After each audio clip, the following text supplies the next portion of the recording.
Number 5. Did rye bread cause the witch hunts? According to my research, this is apparently the most common bizarre myth in all of Salem. So ergot is a fungus blight that forms hallucinogenic, fun stuff in bread, causing its victims to appear bewitched when actually they're just higher than a kite. The victims of ergot might suffer paranoia and hallucinations, twitches and spasms, cardiovascular trouble, and stillborn stuff. This particular fungus thrives in a cold winter followed by a wet spring and seriously weakens the immune system. Human poisoning due to the consumption of rye bread made from ergot-infected grain was actually pretty common in Europe back in the Dark Ages. The first mention of a plague of gangrenous ergotism in Europe comes from Germany back in 857, and following this, France and Scandinavia experienced similar outbreaks. England is notably absent from the historical regions affected by ergotism since its main source of food was wheat, which is resistant to ergot fungi. Back in 944, a massive outbreak of ergotism caused 40,000 deaths in the regions of Aquitaine, Limousin, Périgord, and Angoumois in France. The theory of ergot poisoning is that it grew on the rye that the colonists of Salem used to make their bread. The ergot would have had that LSD-like effect that caused the inhabitants to see and hear things that weren't there, thus causing the bizarre hallucinations, which caused over 250 people to be accused of witchcraft. The origins of this legend started in 1976 when Linda R. Caporio wrote a paper entitled Ergotism, the Satan Loosed in Salem. It was publicly dismissed by Stephen Nissenbaum, a historian and co-author of Salem Possessed, and over the years dozens of experts have weighed in and found the basis for this theory lacking in anything resembling convincing. For starters, at the time the custom was for all bread to be served toasted, as Puritans generally believed that untoasted bread caused stomach problems, which would have helped to kill off any ergot that survived baking. Also, one of the most common side effects besides hallucinations was gangrene and necrotism of the extremities. If this was happening during a time when every single instance of perceived witchcraft was being documented, and dozens of people were so affected by this, ergot poisoning that they were having hallucinations, someone would have documented that, the other symptoms were happening as well. And to my knowledge, the other symptoms weren't as common. Number 4, the ghost of Sheriff George Corwin. So while I've done my best to try and leave the witches themselves off of today's list, since I did promise y'all legends that weren't the trials, you might have picked up by now that most of the legends revolve around the history of the trials in one way or another. There's no escaping it, so make sure you're still buckled up and enjoy. Sheriff Corwin was the most infamous and brutal when it came to interrogating and handling accused witches back in the day, earning himself a nickname for his heinous methods of torment. Oh, you want to know what the nickname was? Well, sadly, I'm not allowed to say it thanks to interweb rules, but it involved hands around necks and lack of air. A building called the Joshua Ward House now stands on top of the land where George lived and died, and many people say that they've seen him in the windows or even felt his hands pressing down around their necks when they're inside the space. In terms of lineage, he was the nephew of witchcraft trials judge and witch house owner Jonathan Corwin. He's most famously known for the case of Giles Corey, who endured peine forte et dure, or a pressing of stones upon his chest for 3 days, while Sheriff Corwin repeatedly asked him to enter an official plea before his God and country, which Corey had refused to do so in court. According to the legend, George was so sadistic and enjoyed tormenting folks so much that he had a secret dungeon below his home, where he could carry out his fiendish desires whenever he wished. Now that we have the legend part of this out of the way, time to consult the history books for the factual side of things.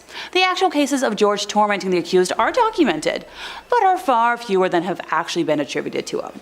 In the case of Giles Corey, who had pleaded innocent but refused to use the official phrasing, likely to delay proceedings and cause trouble for the court and judges that he was furious with, his punishment was technically illegal by the original Massachusetts law. The Body of Liberties Act of 1641 forbade extreme harm, and while the Body of Liberties was officially replaced by the Provincial Charter in 1691, aka the year the witchcraft hysteria began, it was still very much upheld in spirit during this time, and George performing these acts was not seen as appropriate. It may have even led to Governor Phipps, paying more attention to the trials and to disband the court of Oyer and Terminer that he himself had set up. Also, if he had actually had his own personal dungeon for illegal bad things, there would have had to have been multiple cover-ups, and there isn't really proof of that during a time when everything was documented. At the end of the day, there isn't proof he did or didn't. So let me know in the comments where you stand on this. Number 3, tunnels under the graveyard. Honest to goodness, the moment I heard about this as a possibility, my modern brain started to think about all the ways this could be convenient today. Also, being a Disney girl, my brain did jump to the utilidor system that runs under Disney World. Ooh, and the Toronto Path. Granted, I never really use it unless my dad's visiting and we're walking around downtown, or if I'm trying to get to Union Station after a convention downtown. Pardon me, I know, off topic. So this legend claims that underneath the old Bearing Point Cemetery is a series of tunnels that used to be connected to the Salem harbor. Used for smuggling or simply unloading ships, these tunnels would flood with the high tide. When digging graves, workers would simply open up shafts to these tunnels, and as the priest would ask the mourners to look up to the heavens, they would unceremoniously dump the bodies down these shafts to be washed out to sea. It sounds a smidge morbid, and hard to believe, but that's the joy of legends. But here's the thing, it actually has like the tiniest glimmer of truth, like the tiniest, most minuscule flicker. Smaller than Tinkerbell. Originally, the Salem harbor did come close to what is currently the cemetery, until sections of the city were filled in, and there are some tunnels underneath Salem.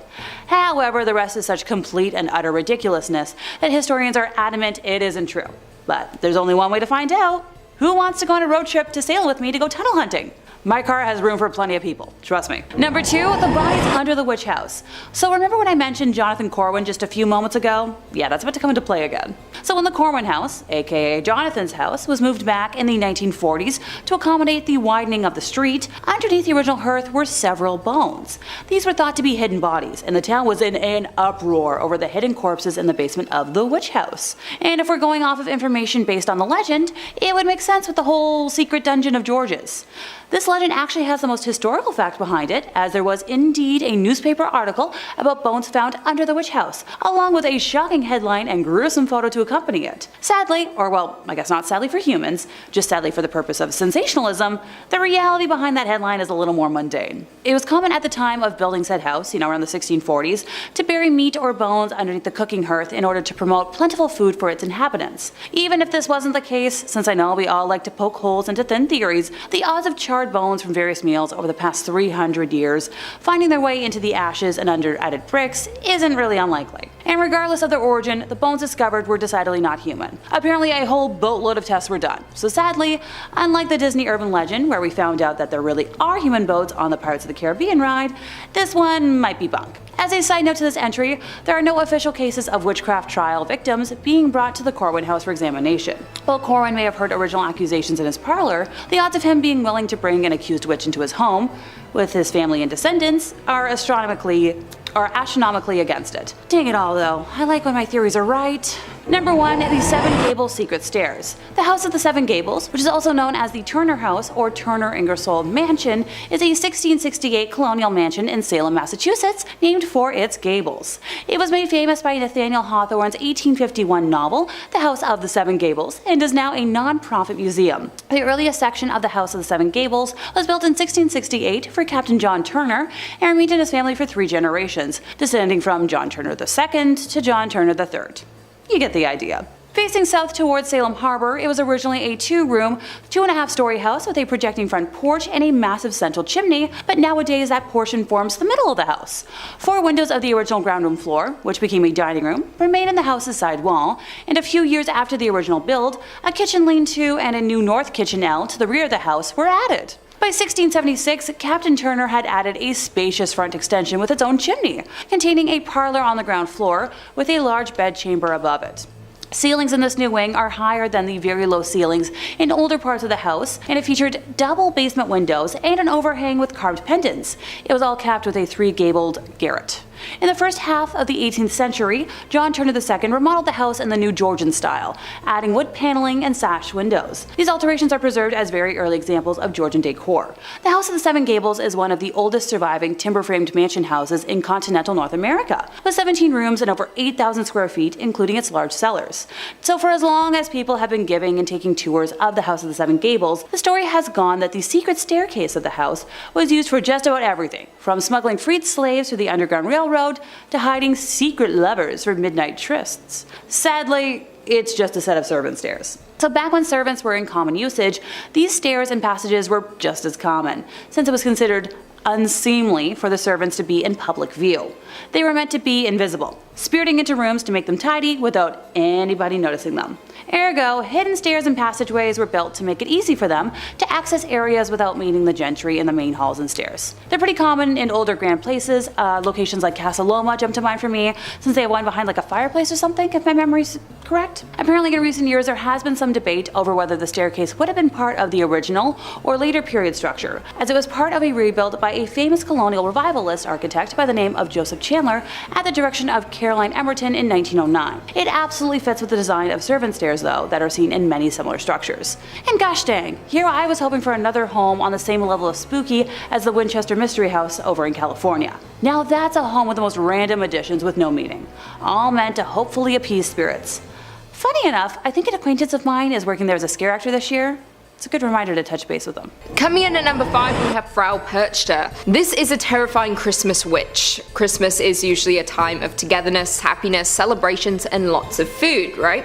Well, in Austrian and Bavarian tradition, people have a little bit more to fear. Everyone has heard of Krampus, the half-goat, half-demon that punishes misbehaved children at Christmas. But few have heard of the ruthless Frau Perchta. This old hag is not to be underestimated. Perchta is often depicted as a crone with an iron-beaked nose, dressed in rags and sometimes carrying a cane. The other thing she carries is a bit more sinister, a massive knife hidden under her skirt, and she certainly loves to use it. You don't get the nickname Belly Slicer for no reason. Legends say that the witch punishes bad children and rewards the good. Sounds a bit like Santa Claus, however a lump of coal sure beats what her punishment entails. Frau Perchta apparently hates children who are dishonest and will scrape their tongues if they lie. Unfortunately, being an adult won't save you from the Christmas witch. Frau Perchta has a thing about domestic cleanliness and will punish women if their homes aren't clean enough. Ladies also feel her wrath if they leave their flax unspun, but the punishment doesn't seem to fit the crime. By the 12th night, or January 6th, if your home is messy, your flax left unspun, and you didn't leave out a bowl of porridge for her, Frau Perchta will slice open your belly with her long knife, remove your organs and fill your insides with rocks and straw. So if you want to avoid being disemboweled by Frau Perchta, maybe skip out on summoning her this Christmas.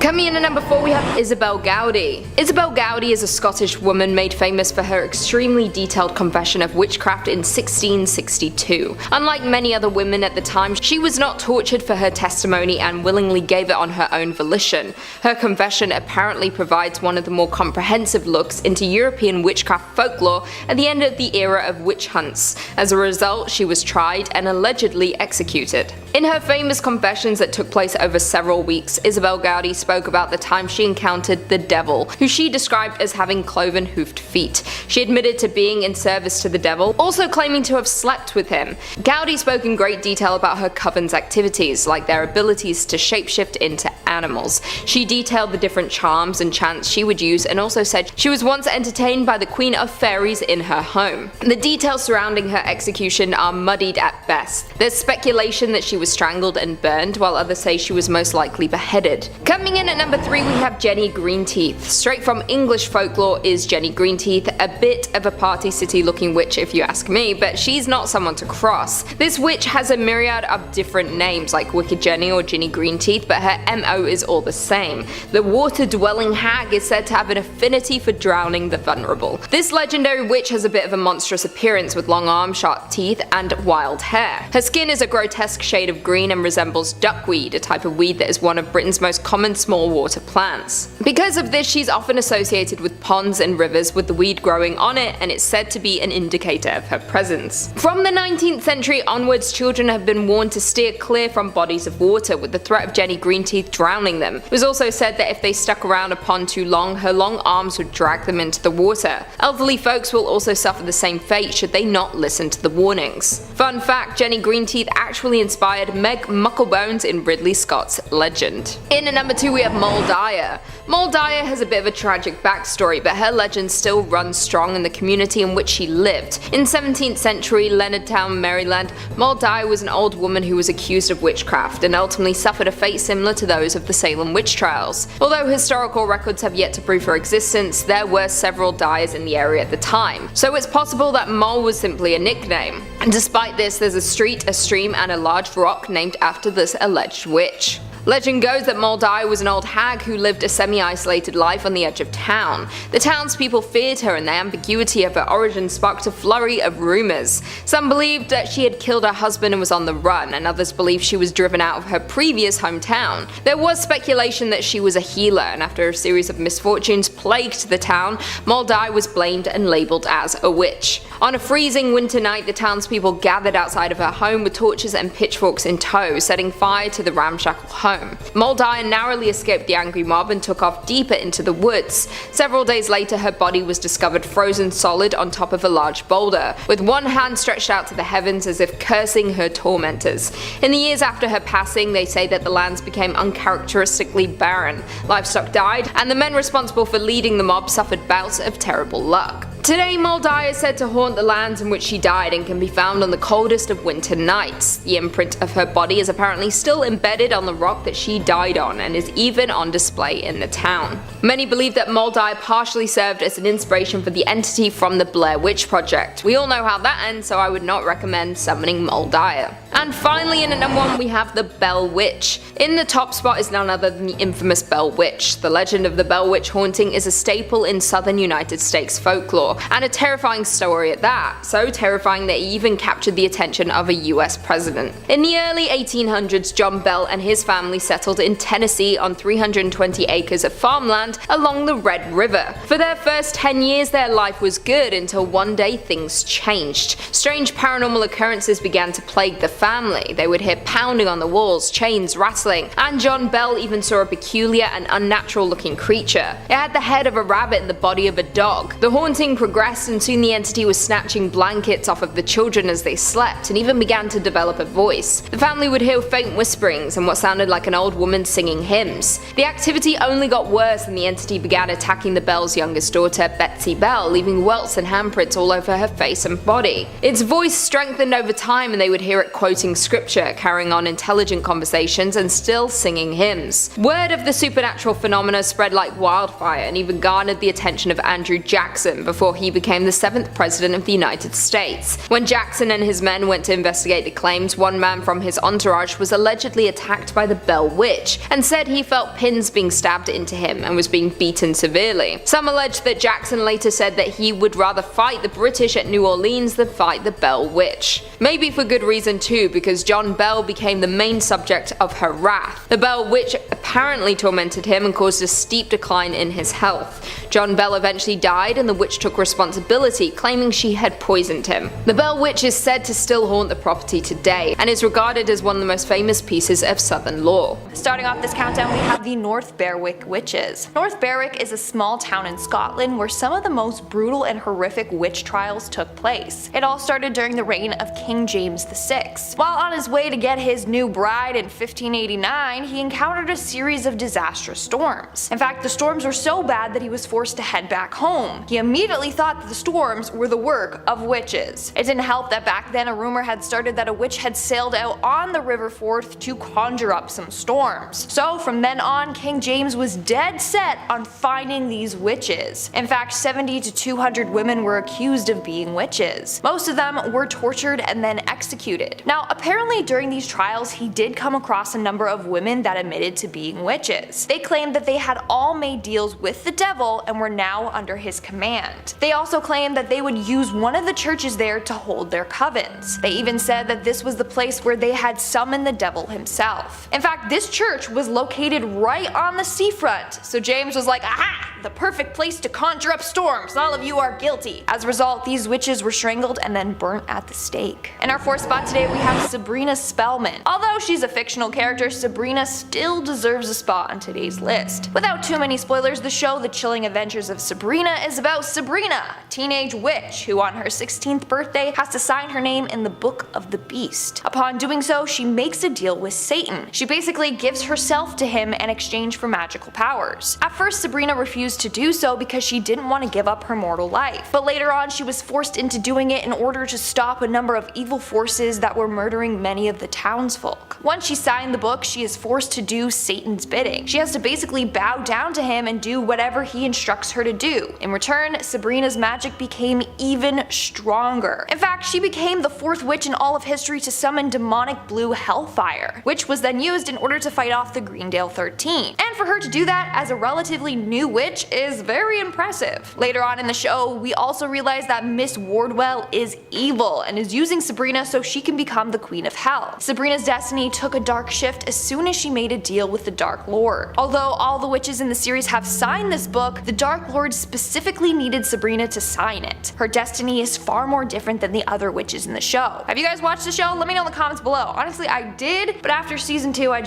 I couldn't anymore. Let me know your thoughts though. Moving on at number 3 we have Lilith. Now the description of Lilith varies depending on your beliefs. In Jewish folklore, Lilith is a female demon. In Luciferian witchcraft and Luciferianism, Lilith is described as the consort of Samael. Other people believe that she is the wife of Satan, or that Lilith was the first wife of Adam. But she wasn't that obedient to him, and Adam didn't like that, so Lilith left. Then God made Eve, who was more obedient. Lilith became jealous and turned into the snake that made Eve take a bite from the apple. The two were banished from the Garden of Eden, and Lilith turned into a demon. Her main goal, to get revenge on all men. Then you have the people that believe Lilith is a child-killing witch. She wasn't able to conceive, so she was jealous of pregnant women and would go around killing them or stealing their babies. In this case, we are looking at the version in which Lilith is a witch, obviously. In this case, Lilith is working alongside Satan to do his dark bidding for him. Their deal is that if she's with him, then she will work for him. But she's not always obedient, in fact she has gotten frisky with other men. In the TV series Supernatural, Lilith is depicted as a white-eyed powerful demon. She is said to be the first human that made a deal with Satan and promised to serve him. As a result, she became the first demon. In the chilling adventures of Sabrina, we end up finding out that one of the characters, Miss Wardwall, is actually Lilith. She is referred to as Satan's concubine and the mother of demons, and of course, she's a witch. In fact, she is said to be the first witch in existence. She made a deal with Satan, or the Dark Lord. According to her story, she was wandering the wasteland aimlessly when she encountered Lucifer, the fallen angel. She made a deal to heal the wounds caused by the loss of his wings, if he in return helped her. She then pledged allegiance to him and became his handmaiden. In the end, Lilith wants to become his queen, which is why she goes to the extreme lengths to do whatever he tells her to do. Moving on to number 2, we have Sarah Good. Now, if you have seen the Fear Street trilogy on Netflix, then chances are you might be a little familiar with this story. The movie was loosely based off of the real witch, Sarah Good, but in the movie they changed her name to Sarah Fear. So Sarah was one of the first 3 women that were accused of witchcraft. It was her, Sarah Osborne, and Tituba. These 2 other ladies were said to be real witches, and when they were accused, they brought forth Sarah Good's name, saying that she was a witch too. Little tattletalers. The townspeople were quick to believe this because Sarah never attended church. She lacked self-discipline and self-control, and she was 38, but apparently she looked like she was 70. That combined with the other ladies' testimonies had everyone against her. In fact, apparently when she was brought in front of the court, a number of witnesses began to twitch and rock back and forth and moan. So they were all like, damn, she's definitely a witch. Look at what she's doing to the people that accused her of being one. Not only that, but her own husband and daughter even admitted to Sarah being a witch as well. And then things kept getting worse and worse for her. At one point in her trial, one of the accusers started acting out and claimed that Sarah attacked her with a knife. In the end, of course, she was found guilty of witchcraft and was sentenced to death. But just before her death, she made a deal with the devil to curse a priest. She said, and I quote, "I am no more a witch than you are a wizard, and if you take my life, God will give you blood to drink."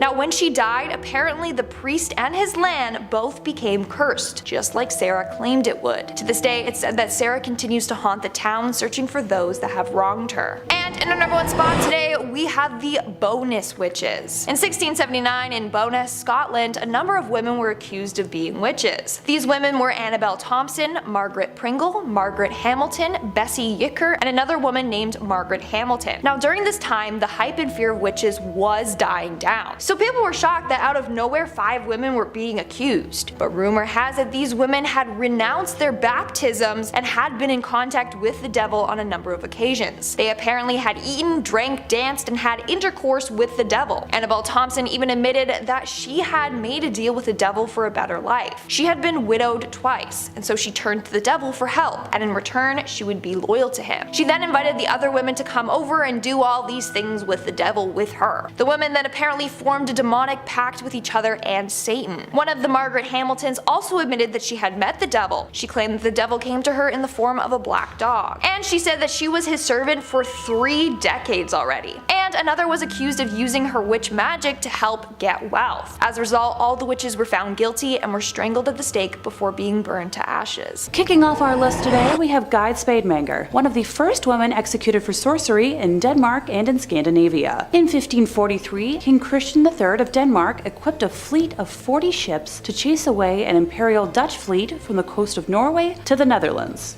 Outside of Helsinki, his fleet was stuck in a calm and the whole project failed. Soon, a merchant's wife named Gyde Spandemager was arrested and tortured, believed to have gathered a group of witches in a valley outside the city and enchanted the ships. She eventually admitted to conducting a spell with a coven on a hill above Elsinore and named several more people that were involved, male and female, including vicars, which led to the expansion of the witch trial. Her trial was handled by the royal governor, Gables. She also said that the enchantments would never disappear unless Gyde herself was allowed to remove them personally. The people that she named were arrested and tortured to an extent quoted as so hard their limbs were separated, but none other than Gyde confessed. In November of 1543, the king demanded for the rightful old principal of witches to be burned, but she sadly suffered through further interrogations first before meeting the end of her time. In fourth place, we have Agnes Samson. Starting off this tale, when King James decided to marry Anne, Princess of Denmark, as quickly as he possibly could, this wedding was arranged in Denmark with a proxy standing in for him since he was,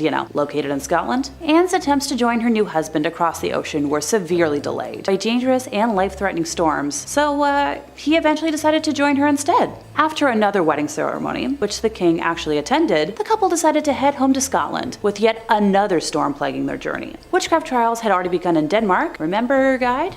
I mentioned a minute ago? And the king had taken note, so when it was reported to him that witches East Lothian conspired to cause the treacherous weather that threatened not just his life, but that of his way too young bride, he believed what he was told. Agnes Samson was an elderly woman who was known locally as a healer and a midwife, having cared for and successfully cured many neighbors of ailments throughout her life. She was a widow with several children, living close to poverty in East Lothian. She had been suspected and investigated for witchcraft before, so there was no surprise locally that her name was given. After she was named, Agnes was quickly captured and protested her innocence. The News from Scotland, which was an English-written pamphlet that would have been written in London around 1591, says that Agnes was shaved from head to toe and each part of her body tortured for hours, intentionally to cause intense pain. The devil's mark was found, and she confessed, saying that she and hundreds of other witches attended North Berwick Kirk on Halloween night to meet with the devil to end the life of the king. She claimed the devil appeared to her as a black man, a dog, or a hayrick. Agnes also mentioned various attempts to obtain the king's shirt or other personal linens in order to work her charms. She had attended a witches' convent at North Berwick with her son-in-law, where they collected bones and powdered them for said charms. To prove her magical powers, she told the king the exact words that had passed between him and his new wife on their wedding night. Agnes's trial was presided over by a judge, with a jury of 17 men from East Lothian, many of whom would have known Agnes personally. After hearing the evidence, they found her guilty of 49 out of the 51 charges. In January of 1591, she was taken to Edinburgh Castle and met her end by way of a rope necklace, with her body then being burned at the stake. The naked ghost of a bald Agnes is said to roam the palace of Holyrood House, the official Scottish residence of the British monarchy. Let me know in the comments if you've ever been or if you've seen Agnes yourself. In the middle of this scary sandwich, we have Angèle de la Barthe in third place. Born around 1230 in Toulouse, France, she was a noblewoman and a Gnostic Christian, which was a sect that was considered heretical by the Catholic Church. By definition, Gnostic Christian is a term that refers to various branches of early Christianity that claim to have special divine knowledge. They have different views of the Bible, Jesus Christ, salvation, and God compared to traditional Catholics. They have diverse teachings and practices such as Valentinianism, Sethianism, Manichaeism, and Mandaeism. Some of them regard Jesus as a human being who became enlightened or Christed, while others see him as a divine being who came to lead humanity back to the light. In 1275, Angèle was accused of having sexual relations with Satan, and she was impregnated by him, giving birth to a baby that had the head of a wolf and a serpent's tail. This being consumed human flesh, and Angèle stole infants to feed it. When she was arrested, she was tortured and eventually confessed that the accusations were true. She was sentenced to death and burned alive, making her the first in Europe to have her life ended from accusations of witchcraft. Also, fun fact for you. At the time, it wasn't illegal to have sexual relations with demons. If you have access to a time machine out there, don't get any ideas. In second place, Walpurga Hausmannin was a midwife, born sometime between 1510 to 1527, where she lived and worked in Bavaria. Her trial was one of the most ruthless witch trials in Germany. Walpurga's life had been unremarkable until her arrest on charges of witchcraft, sorcery, and vampirism in the year 1587. After her arrest, she was subjected to terrible torture, go figure, until she confessed to her deeds. According to her confession, soon after she became widowed in 1556, when she was working in the field of the city, she had made arrangements to meet a male co-worker for sex in her cottage later that evening. But he had not arrived. Instead, a demon had come dressed in his clothes. She established a relationship with said demon, named Federlin, who made her swear allegiance to the devil and promised to rid her of poverty. Hey, sounds pretty tempting. During her confession, she stated that she had sworn herself to Satan and written it on a contract, and Federlin had then taken her to the real devil and confirmed her contract, after which they had drunk wine, consumed the roasted flesh of young humans, and had sex. And in case I need to clarify, she had intercourse with Federlin, not the devil. Plot twist, I know. She described visiting the devil often, and her demon lover had also visited her plenty to have sex with her, even in the streets at night and while she was in prison, leaving every time she said the name of Jesus. Alright, well, that's one way to come down from it. Federlin had gifted her the magical ointment she used to harm her victims, which included humans of a variety of ages, animals, and even crops. She confessed to having ended the life of many young during her work as a midwife by applying the special salve or putting pressure to their foreheads and to have sucked their blood like a vampire. Walpurga also confessed to having eaten the young with other witches and using their hair for sorcery. The full list of crimes she confessed to was very long, with her victims including 41 young humans, 2 mothers in labor, and a multitude of other people and animals, including cows, pigs, geese, and a horse. The decision of authorities was swift and unanimous, with the church and royal court finding her guilty and sentencing her to death. Before being burned, she was first taken through the city and stopped 5 times before reaching the place of execution. At the first stop, they branded her left breast and right arm with irons, then her right breast at the second stop, her left arm at the third, with her left hand being then branded at the 4th stop. Once they reached the place of execution,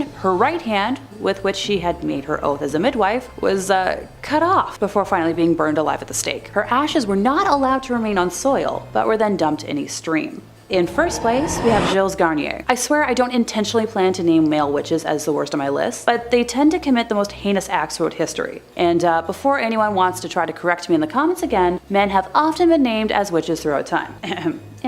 Continuing on, Gilles Garnier was a reclusive loner living in the woods around Dole, France. Despite being a solitary man, he got married in 1572. Historians have reported that Gilles was ill-equipped to provide for his family because he wasn't a very good hunter, being used to only having to provide for himself until that point. That's when he started hunting something else. Hey, anyone out there want to guess? Come on, I bet you can. Alright, I'll give it to you. Human flesh. The first hunt happened around September 29th of 1572 when Garnier killed a young woman, allegedly in the form of a wolf, and brought some of the flesh home for his wife to eat. How, thoughtful? Throughout the autumn, more young humans were found unalived and mutilated, including another young woman that Giles bit and clawed at, but was interrupted by passerbys before fleeing. The girl sadly succumbed to her injuries a few days later. In November, Gilles ended the life of a young man this time, enjoying the flesh from his thighs and belly before tearing off a leg to save for later. I could name more, but I'm feeling a little queasy as it is. This caused a stir amongst the townspeople, who believed it was a werewolf who was committing the horrors. Many folks had witnessed a humanoid-looking wolf near the scenes of the crimes, with the animal darting off once it was aware of being seen. Then in January of 1573, there was one last death. This time, villagers heard a child screaming and the sounds of a wolf, witnessing the wolf attempt to flee the scene, but changing into the form of Gilles as it did. He was then arrested, put on the rack, and confessed to killing the young and consuming their flesh. At his trial, more than 50 people testified, and he was found guilty of lycanthropy, the ability to turn into an animal, and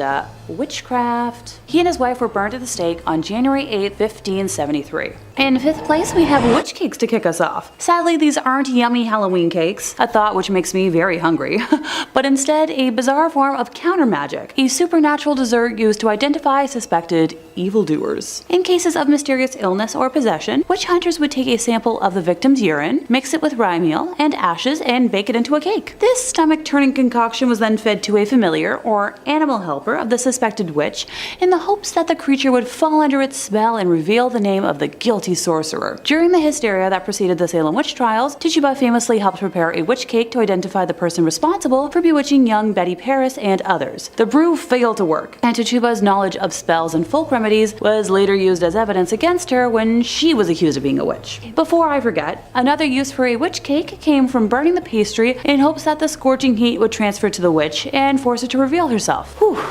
Anybody else starting to get warm? Oh great, just me. In fourth place, we have a scold's bridle, also known as a witch's bridle, a gossip's bridle, a brink's bridle, or simply brinks. This was an instrument of punishment as a form of public humiliation. This thing was an iron muzzle in an iron framework that enclosed the head. Some exceptions were masks that depicted suffering, but not pleasant either way. My brain just jumped to a similar modern device used for pleasure instead of pain, and no, I will not elaborate on that thought, but let's clarify. A bridle bit, or curb plate, around 5 centimeters by 2.5 centimeters in size, was slid into the mouth and pressed down on top of the tongue, often with a spike on the tongue as a compress. It functioned to silence the wearer from speaking entirely, and caused extreme pain and physiological trauma to scare and intimidate the wearer into submission. This prevented speaking and resulted in many unpleasant side effects for the wearer, including excessive salivation and fatigue in the mouth. Seeing as I've always been a chatty Cathy, I can totally see how I would have been sentenced to this, and my jaw hurts just thinking about it. The wearer was then led around the town by a leash, and for extra humiliation, a bell could also be attached to draw in crowds. First recorded in Scotland in 1567, the brinks were also used in England and its colonies. The Kirk sessions in barony courts in Scotland inflicted the contraption mostly on female transgressors, and women considered to be rude, nags, common scolds, drunken, but mostly witches. It was also used as corporal punishment for other offenses, notably on female workhouse inmates. The person to be punished was placed in a public place for additional humiliation and sometimes beaten. Just sometimes, not every time apparently. Knowing what I know about history and cover-ups, I'm going to lean towards probably most of the time. The Lanarkburg records record a typical example of the punishment being used. When wearing the device, it was, impossible for the person to either eat or speak. Other pranks included an adjustable gag with a sharp edge, causing any movement of the mouth to result in laceration of the tongue. In Scotland, pranks could also be permanently displayed in public by attaching them, for example, to the town cross, tron, or toll booth. Then the ritual humiliation would take place, with the miscreant on public display. Displaying the pranks in public was intended to remind the populace of the consequences of any rash action or slander. Whether the person was paraded or simply taken to the point of punishment, the process of humiliation and expected repentance was the same. Time spent in the bridle was normally allocated by the Kirk session in Scotland or by a local magistrate. In third place, we have a ducking chair, not to be confused with a cucking chair, which is a whole other concept, or the red hot stools women accused of having sexual acts with the devil would have to sit on. I sadly don't have enough information to unpack that stool, other than ouch! But let's get on with the ducking, shall we? The ducking stool was a strongly made wooden armchair, often made out of oak, in which the offender was seated, with an iron band being placed around them so that they would not fall out during their immersion. How thorough. The earliest record of the use of such is towards the beginning of the 17th century, with the term first being attested in English in 1597. It was used both in Europe and in the English colonies of North America. Usually the chair was fastened to a long wooden beam fixed as like a seesaw on the edge of a pond or river. And as much as I love and miss wooden playgrounds, I feel like this might not have been as fun. Sometimes the ducking stool was not a fixture, but was mounted on a pair of wooden wheels so that it could be wheeled through the streets, and at the river edge was hung by a chain from the end of a beam. In sentencing a woman, the magistrates ordered the number of duckings she should have, and as much as I've scoured the internet, I can't seem to find number data on this. If you have any ideas, please let me know in the comments. Another type of ducking stool was called a tumbrel, and was a chair on 2 wheels with 2 long shafts fixed to the axles. This was pushed into the pond, and then the shafts would be released, ergo tipping the chair up backwards. Sometimes the punishment proved fatal and the subject died. Once again, the sometimes should be taken with a pound of salt. In medieval times until the early 18th century, ducking was a way used to establish whether a suspect was a witch. The ducking stools were first used for this purpose, but ducking was later inflicted without the chair. In this instance, the subject's right thumb was bound to her left big toe, her left thumb to her right big toe, a rope was tied around the waist of the accused, and she was thrown into a river or a deep pond. If she floated, it was deemed that she was in league with the devil, rejecting the baptismal water. If she sank, she was cleared. Oh, and she'd be dead. Can't forget that part. Silly me. In second place, we have witch mark hunting and pricking. Witch hunters often had their suspects stripped and publicly examined for signs of an unsightly blemish that witches were said to receive upon making their pact with Satan. This devil's mark could supposedly change shape and color and was believed to be numb and insensitive to pain. Prosecutors might also search for the witch's teat, which was an extra nipple allegedly used to suckle the witch's helper animals. In both cases, it was really easy for even the most minor physical imperfections to be labeled as the work of the devil himself. Oh my, the horror. Moles, scars, birthmarks, sores, and tattoos could all qualify, so examiners rarely came up empty-handed. I'm trying to think of just how many birthmarks I have all over my body, so just add that to the tally of how I'm, a witch. Seriously, I feel the burning from the flames already. In the midst of witch hunts, desperate villagers would sometimes even burn or cut off any offending marks on their bodies, only to have their wounds labeled as proof of a covenant with the devil. So, damned if you do, damned if you don't. If I'm adding like scars to my blemish count, yeah, forget it. Okay, I think the temperature in here just went up another couple of degrees. Seriously. If witch hunters struggle to find obvious evidence of witches' marks on a suspect's body, they might resort to the ghastly practice of pricking as a means of, sussing it out. Come on! Even having a flawless body isn't going to exonerate you? What the heck? Witch hunting books and instructional pamphlets noted that the marks were insensitive to pain and couldn't bleed, so examiners used specially designed needles to repeatedly stab and prick at the accused person's flesh until they discovered a spot that produced the desired results. In England and Scotland, the punishment was eventually performed by well-paid professional prickers, many of whom were actually con men who used dull needle points to identify fake witches' marks. Well then, if you ever feel like your job just, isn't real, remember that people in history were paid to do well. Along with pricking, the unfortunate suspect might also be subjected to scratching by their supposed victims. This test was based on the notion that possessed people found relief by scratching the person responsible with their fingernails until they drew fluid. If their symptoms improved after clawing at the accused skin, it was seen as partial evidence of guilt. No, absolutely not. I can't see anyone being proven innocent whatsoever from this nonsense. Talk about a biased court. In first place, we have dismemberment and mutilation. This is where my own stomach gets all topsy-turvy, so fair warning, I can handle creepy stuff, no problem. But gore? There is a reason I haven't been able to bring myself to watch the Terrifier movies. So when witch hunters wanted to get answers back in the day, if I haven't made it clear enough by now, they didn't really care about being humane or, coercion, just being right. They would do whatever they deemed necessary to get a confession, leading many witches to confess just to make the pain stop and end their lives, well, humanely. Say goodbye to your fingernails, because that was practically just a footnote in what they were allowed to do. Walpurga Hausmannin of Bavaria was led through multiple different stages of mutilation while being paraded to her execution. At the first stop, her left breast and right arm were branded with irons, then her right breast at the second stop, her left arm at the third, with her left hand being then branded at the fourth stop. Once they reached the place of execution, her right hand, with which she had made her oath as a midwife, was cut off before she was finally burned alive at the stake. Oh, her ashes were not allowed to remain on soil, but they were just, dumped in a stream. Probably the most extreme extent of this was a punishment normally reserved for killers, but exceptions were made for witches who confessed without torture to crimes deemed brutal enough for it. Are y'all ready for this? The offender would be strapped to 4 horses,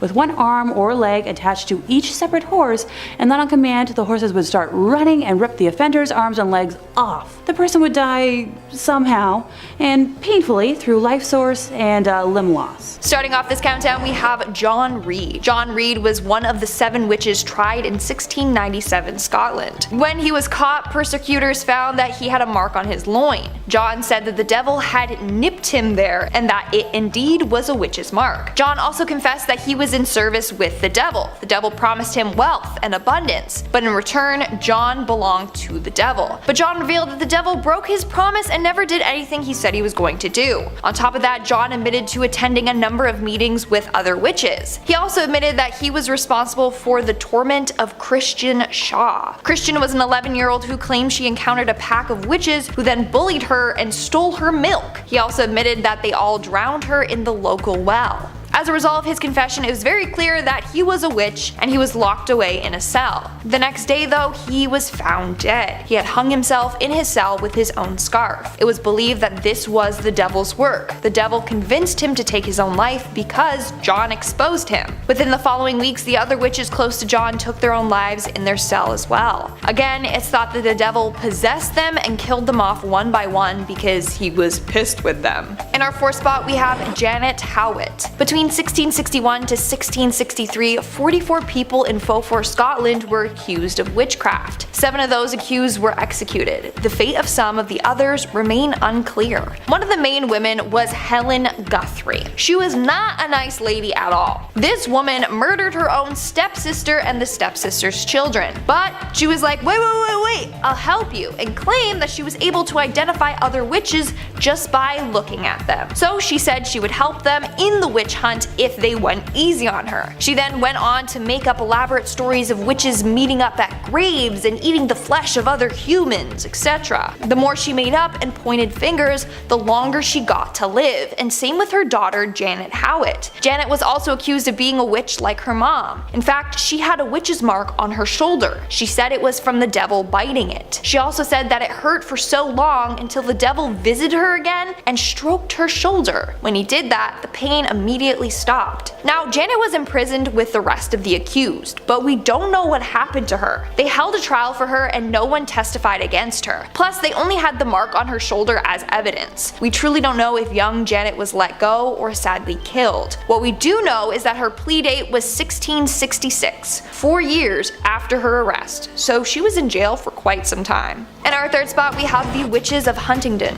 The Witches of Huntingdon were several individuals in the UK who were found guilty of witchcraft. First, we have Elizabeth Weed. Apparently one night, 3 spirits came to her and told her to renounce God and make a blood pact with the devil. So she listened, and that's what she did. John Winnick also did the same, but only agreed to if the spirits would help him out financially. Others, including John Clark Jr., were also visited by these spirits and decided to also renounce God and make a deal with the devil. Out of the 9 people accused, 5 were found guilty and hanged. Well, John Clark knew that they were going to search everyone's body for their witch's mark, which they all had. So what did he do? He cut off his 3 days before he was searched. Literally gouged it out of his skin so that the mark was gone. But I'm kinda confused because wouldn't that create another mark?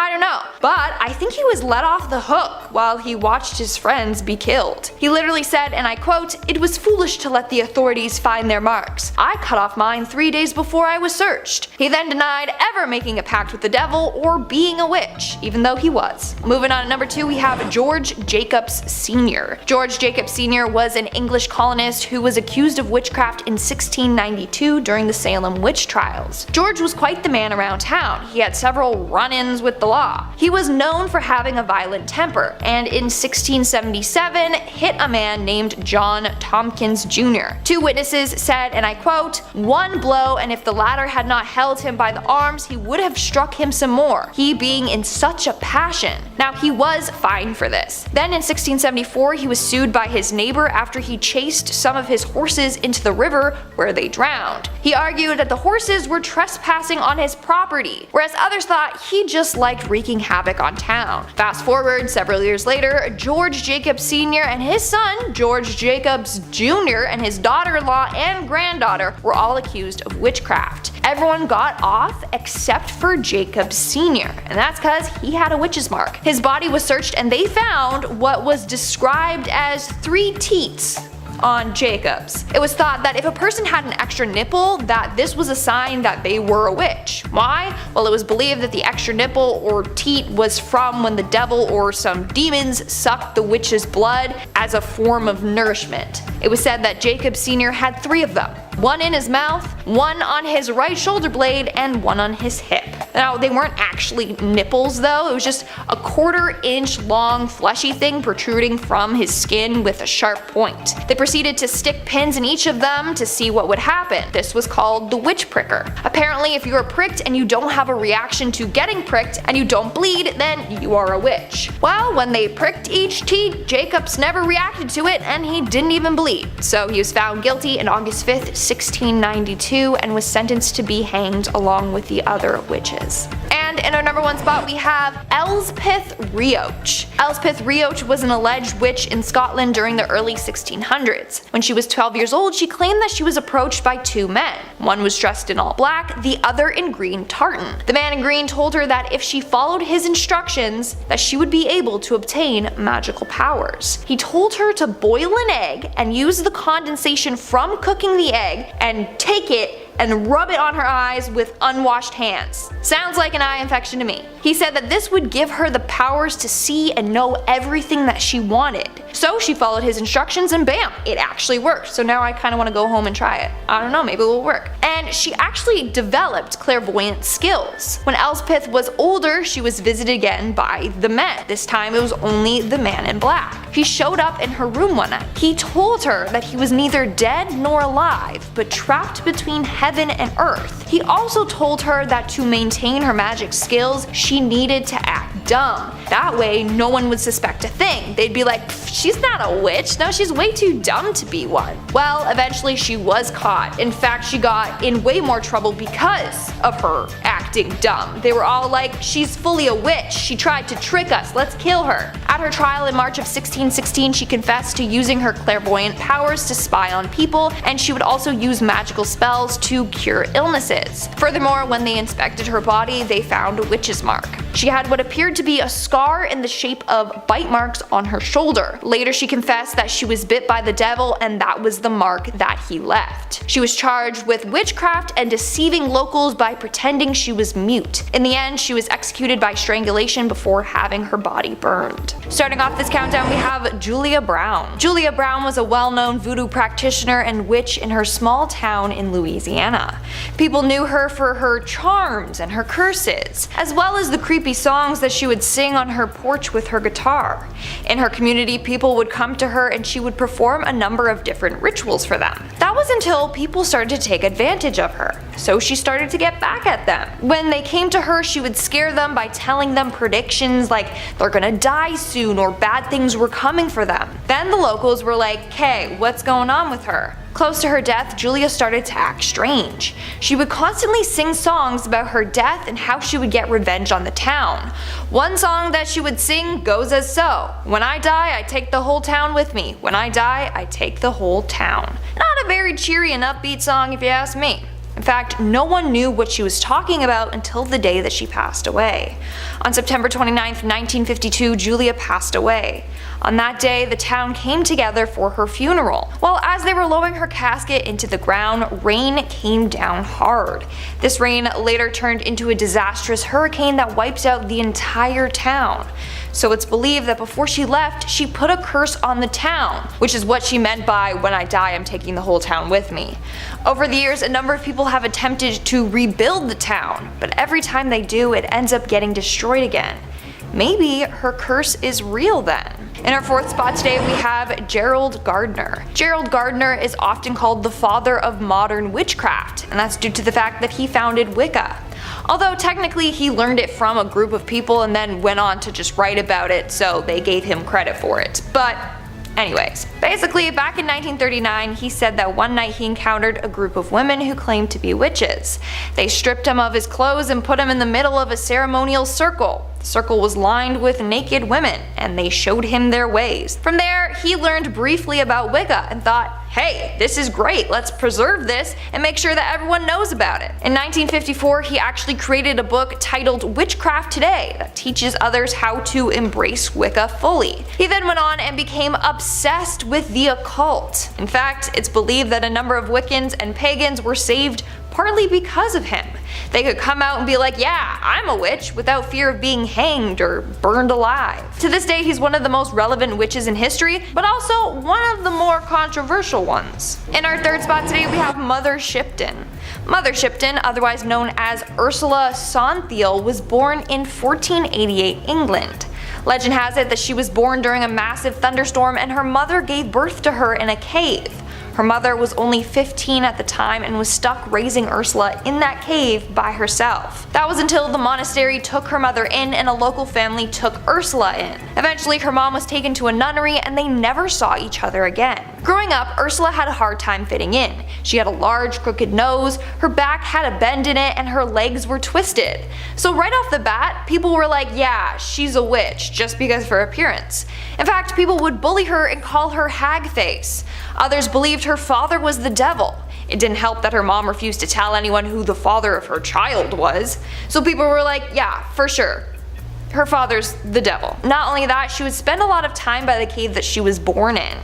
Now, how did she get the name Mother Shipton? Well, eventually she went on to marry a man named Tobias Shipton, and she took his last name. She eventually did partake in witchcraft and would make magical remedies for the sick. So people called her Mother Shipton because she was like a mother to all. At one point in her life, she became psychic and could see into the future. Soon after, she was called the Narrenborough Witch. She made a living off of predicting and sharing the future with others. Moving on to number 2, we have Isabelle Gowdie. Isabelle Gowdie was a Scottish woman from Aldern, a village near the Scottish Highlands. She is well known in history because in 1662 she confessed to witchcraft and may have been executed. We actually don't know because there's no official record of it, so it's a mystery. Basically, during that time, if you were thought to be a witch, they would torture you until you admitted to being one, even if you weren't actually one. Well, Isabelle's case sparked a lot of interest because she admitted to being a witch willingly without torture or anything. And she went into great detail on everything that she was doing. She gave 4 separate confessions given over a 6-week period. For example, she said she made a pact with the devil and had been engaging in intercourse with him. She also said that she was part of a coven and would cast spells on the community. She claimed she put a curse on some male authority figures who she felt victimized by. She also cursed her landlord for being a pervert and put one on the local church minister. Lastly, she also admitted that she had the ability to turn into animals and that she was interacting with fairies. Over the centuries, a number of people have analyzed Isabelle and have come up with some explanations for her actions. One is that she suffered from psychosis or hallucinations, whereas others think it was a ploy to get maybe a more lenient sentence. But of course, you still have the people who believe that she was an actual witch and did everything that she admitted to doing. And in our number 1 spot today, we have La Voisin. Catherine Montvoisin, or La Voisin, was a witch that lived in France in the mid-1600s. Her witchcraft mainly comprised of mixing and creating potions, poisons, and medicines. She also would tell people their fortunes and would hold black masses where people could come and make contact with the devil through her. It started off with her just providing palm readings and advice for people, but then she realized that her clients were mainly women who were coming to her with spousal problems. A number of them wanted their husband dead, so she started creating the potions to help them kill their husbands and gain fortune. Then things started to get darker and darker. She began practicing dark magic and witchcraft. This involved her leading a number of satanic rituals in the catacombs under her home. One time she even spilt the blood of an innocent victim as a sacrifice for the devil. Eventually, Catherine was arrested for practicing witchcraft and for being involved in a number of murders.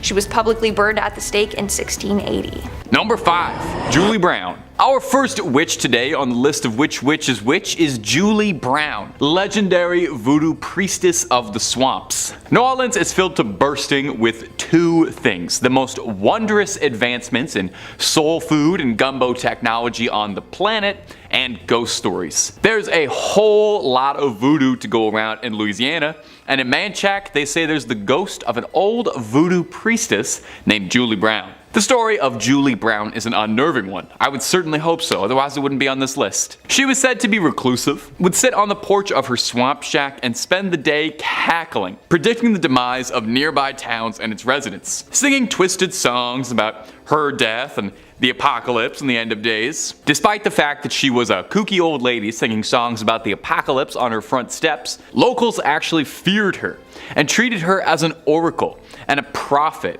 and were very nervous of wronging her just in case she placed a hex on them, which, you know, is reasonable. You should always treat everyone you meet with kindness just in case they turn out to be a witch who can hex you. The prediction she's most known for, besides one bizarre correct prediction about the 1994 Super Bowl Cowboys at Bills game, was her threatening prediction in 1915, where Julie Brown would cackle over and over and over that she was going to die and take everyone with her. She chanted this again and again until her death. On her funeral, a hurricane hit the town, decimating 3 villages and taking countless lives. Julie is said to be buried in the swamp, and locals believe it was her spirit that caused the hurricane. And if you happen to be passing through Manchac, just pay your respects to Miss Julie Brown. Like I said, you never know what kind of secret somebody has. And if you're looking for more stories about witches, or really any kind of urban legend, Top 5 Scary has all of that and then some. I'm not kidding. If you can think it up, there's pretty good odds we've done 2 to 3 videos on it. We got something scary for everything under the sun and above it. So hit subscribe. Please make sure you hit that little bell so you don't miss a single scream, but do that after this video because I got 4 more witch stories coming up for you right now. And wouldn't you know it, the next one's about a bell.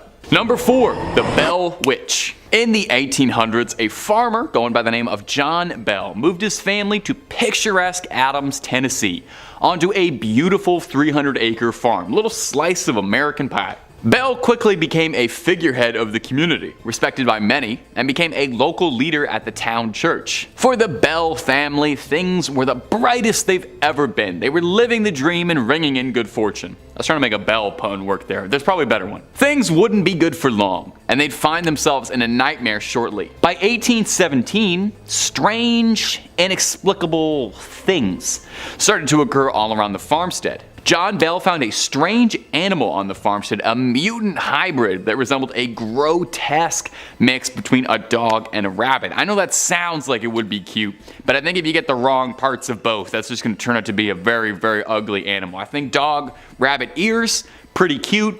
Maybe like dog, rabbit face, dog, rabbit body. I don't know. Mess. Anyway, it was a disgusting thing. The younger members of the Bell family would wake up covered in red scratches all over their bodies at all hours of the day. The family would hear faint whispering and singing that sounded like an old woman singing hymns. Most tragic is the Bells found a mysterious vial of liquid inside their home that no one could explain or understand.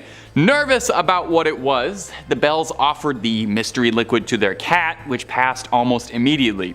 Rest in peace, Bell cat, taken too soon, undeservedly. You didn't deserve to be an experiment for them. For 3 long years, the Bell family was tormented by a mysterious entity that would later become known as the Bell Witch, after the mysterious old woman's humming and singing. In 1820, John Bell quickly grew extremely ill, quickly descending in his health, and would pass away later. At his funeral, the mourners complained they could all hear the laughing of an old woman, mocking and singing the fate of the late John Bell. The farm became a haunted attraction, where it still is to this day, and it even caught the attention of President Andrew Jackson, who in 1819, a year before Mr. Bell's passing, visited to see if legends of the witch were real.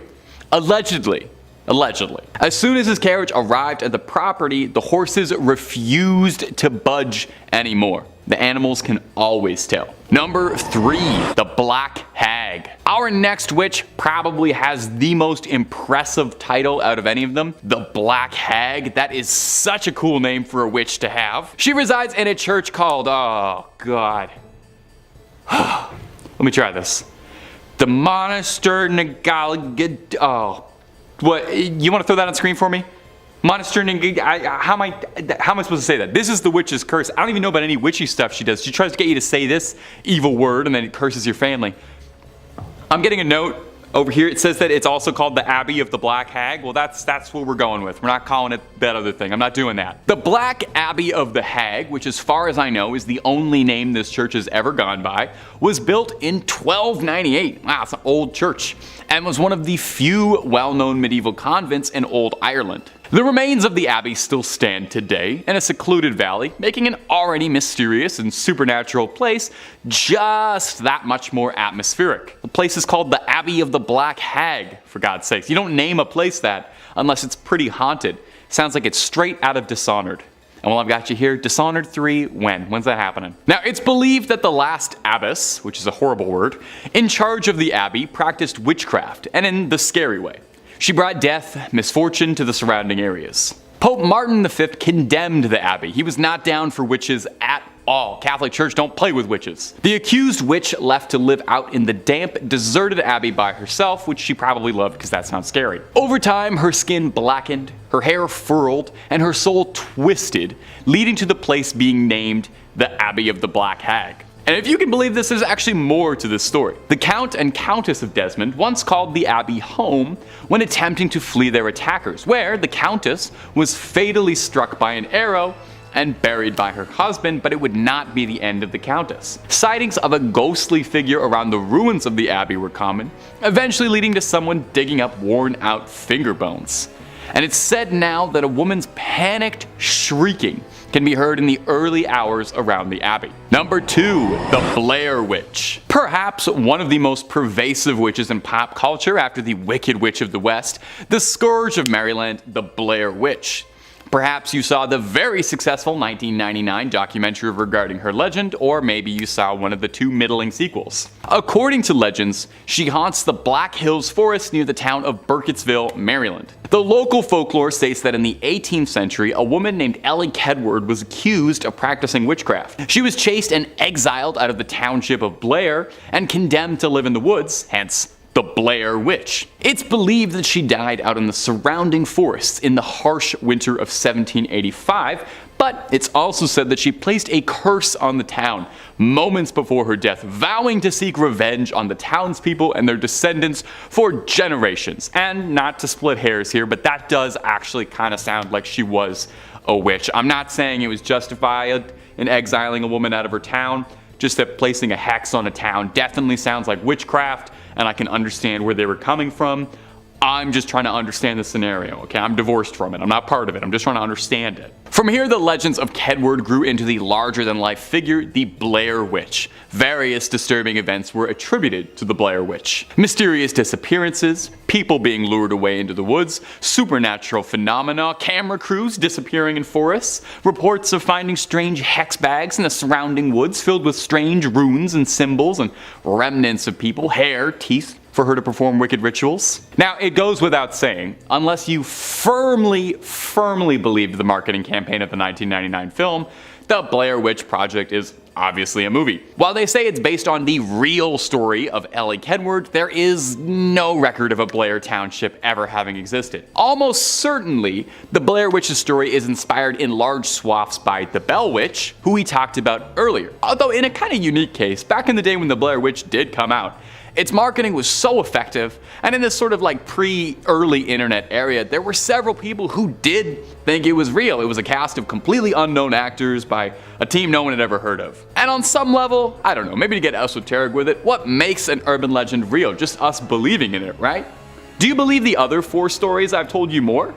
They're no less fictional. My only source was the internet for all of those. So, I'm just saying, open mind. Number 1, La Bruja de Kashish. And our final witch for today is going to be La Bruja de Kashish, a well-known urban legend from Peru, specifically from the coastal town of Kashish near the city of Ica. The legend revolves around a reputed witch who lived during the colonial era. According to legend, La Bruja de Kashish was an enigmatic woman with exceptional powers and knowledge of witchcraft. She was believed to possess both healing abilities and the abilities to cast curses. She multi-spec'd. It was said that she used various herbs, potions, and rituals to perform her magic. Now, one of the most interesting aspects of this legend is this belief that La Bruja de Kashish had a physical deformity, specifically a hunchback.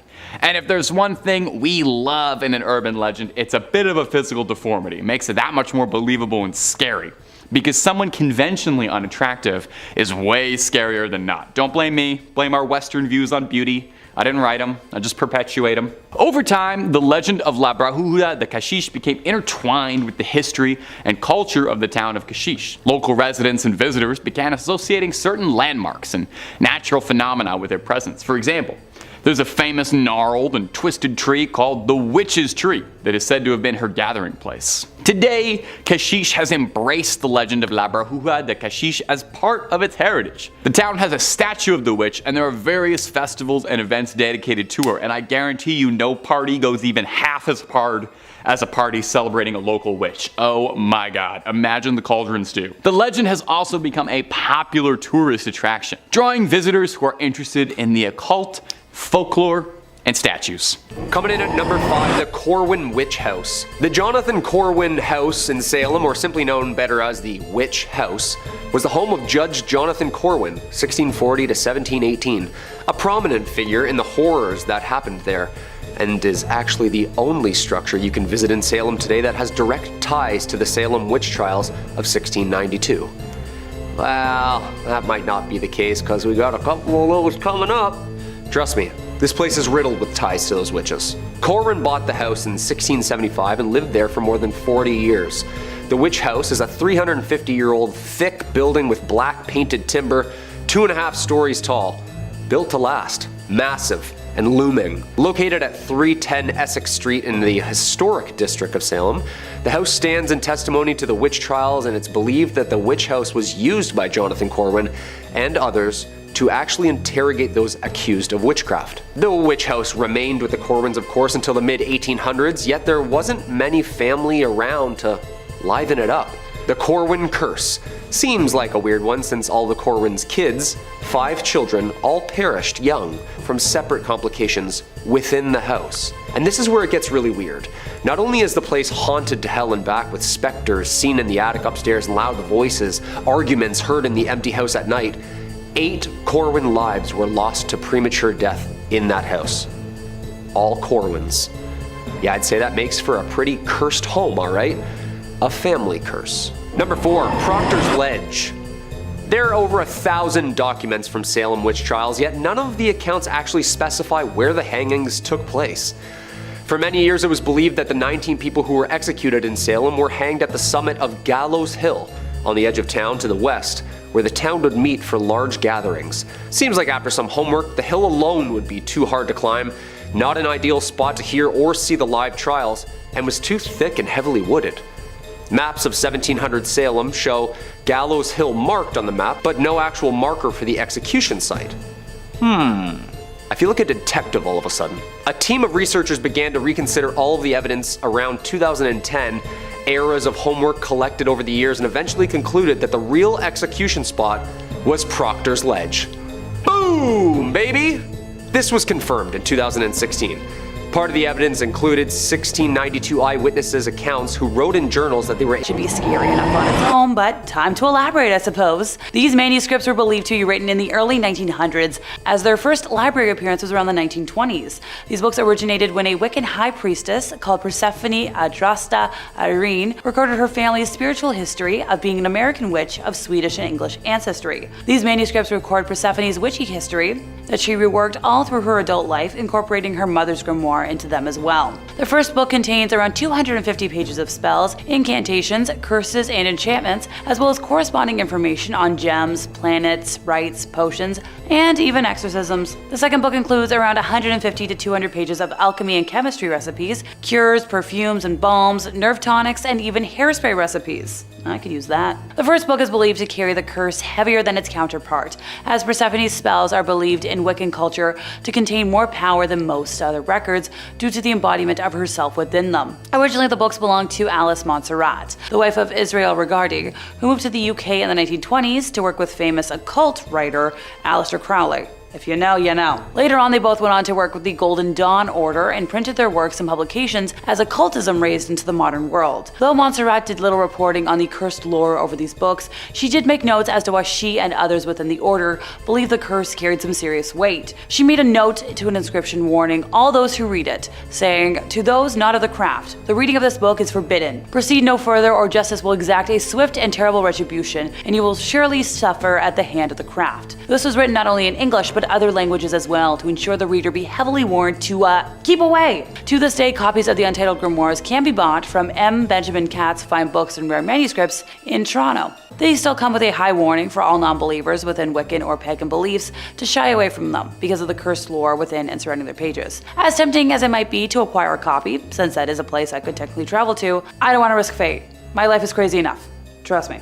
Number 4, the Grand Grimoire. Yep, it's a black magic grimoire, and for reference, because I don't think I elaborated last time, a grimoire is a textbook of magic. You know, it typically includes instructions on how to create magical objects like talismans and amulets, how to perform magical spells, charms, and divination, and how to summon or invoke supernatural entities such as angels, spirits, deities, and demons. In many cases, the books themselves are believed to be imbued with magical powers. Although in many cultures, other sacred texts that are not grimoires, such as the Bible, have been believed to have supernatural powers intrinsically. The only contents found in a grimoire would be information on spells, rituals, the preparations of magical tools, and lists of ingredients and their magical counterparts. In this manner, while all books of magic could be thought of as grimoires, not all magical books should be thought of as grimoires. Different editions date the specific one to 1521, 22, or 1421, but it was probably written during the early 19th century. Some experts suggest that 1702 is when the first edition may have been created as a Bibliothèque Bleue version, similar to a chapter book. since that version was published in 1750. The introductory chapter was authored by Antonio Veneziana del Rabina, who gathered his information from original writings of King Solomon. Much of the material of this grimoire derives from the Key of Solomon and Lesser Key of Solomon, which are grimoires attributed to, you guessed it,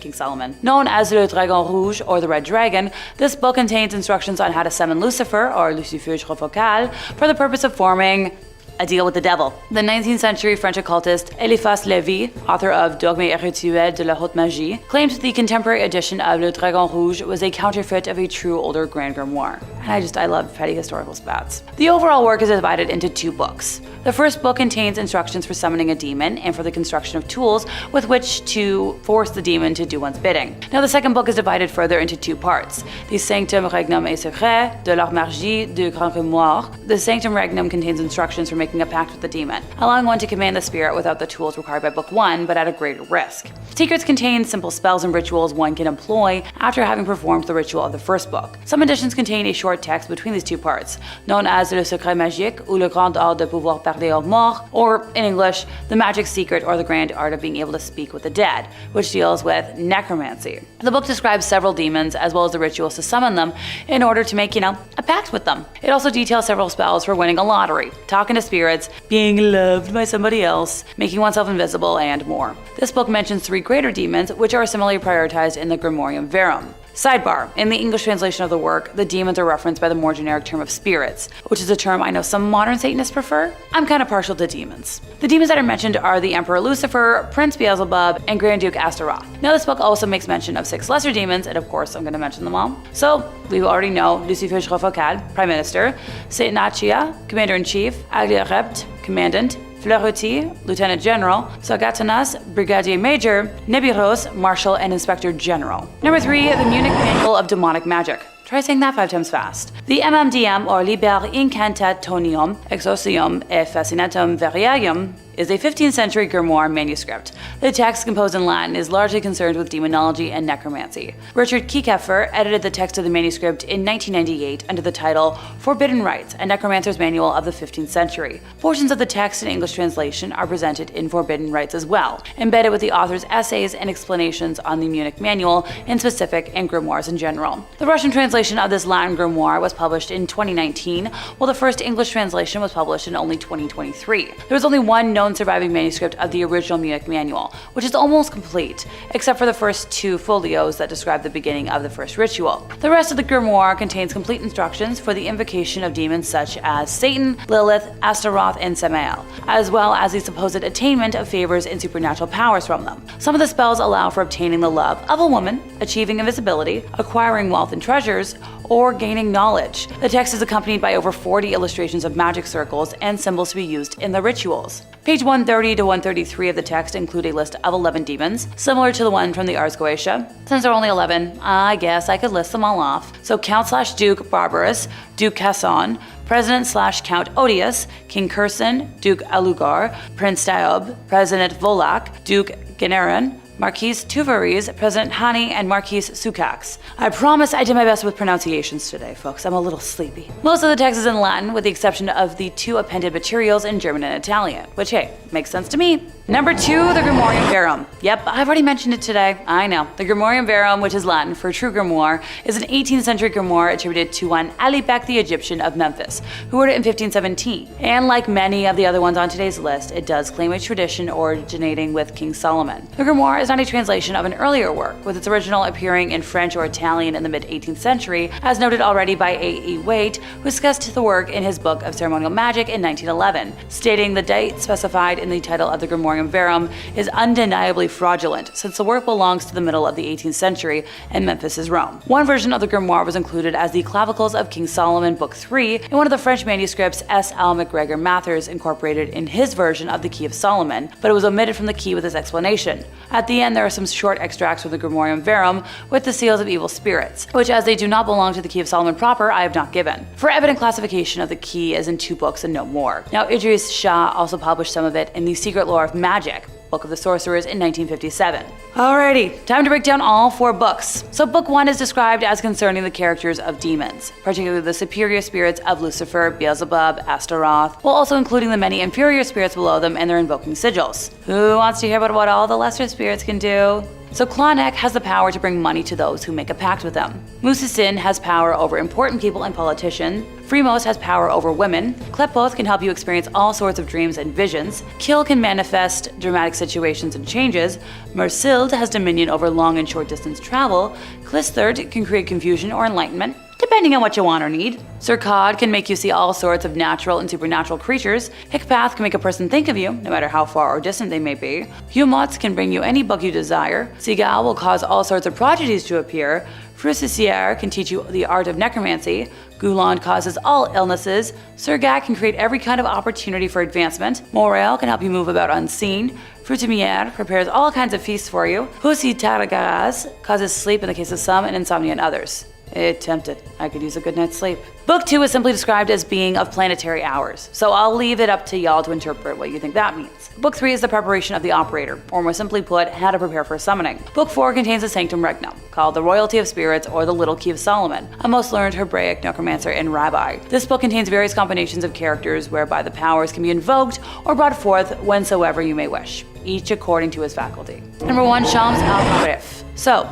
Shams al-Marif or Shams al-Marif Walata If al-Arif is a 13th century grimoire centered on Arabic magic and claimed to be a manual for achieving esoteric spirituality. I apologize from the bottom of my heart if I butchered that pronunciation anyway. I promise I did practice. It was written by the scholar Ahmad al-Buni, who wrote it while living in Algeria, and he passed around 1225 Common Era. This book is a patchwork of bits and pieces of al-Buni's authentic works and texts by other authors. Scholars like Ibn Taymiyyah have criticized the book and labeled al-Buni as a deluded devil worshipper. Good to know that across all religions over time, some things never change. In terms of more modern examples, that was a common assumption from Ed and Lorraine Warren, probably the most famed demonologists of all time. Personally, I believe half of what they investigated was real, and the other half was them just making a living, which at the end of the day, I have to give some respect to. Well, minus viewing alternate lifestyles outside of Christianity as a sin. Pardon me, I got a little sidetracked here.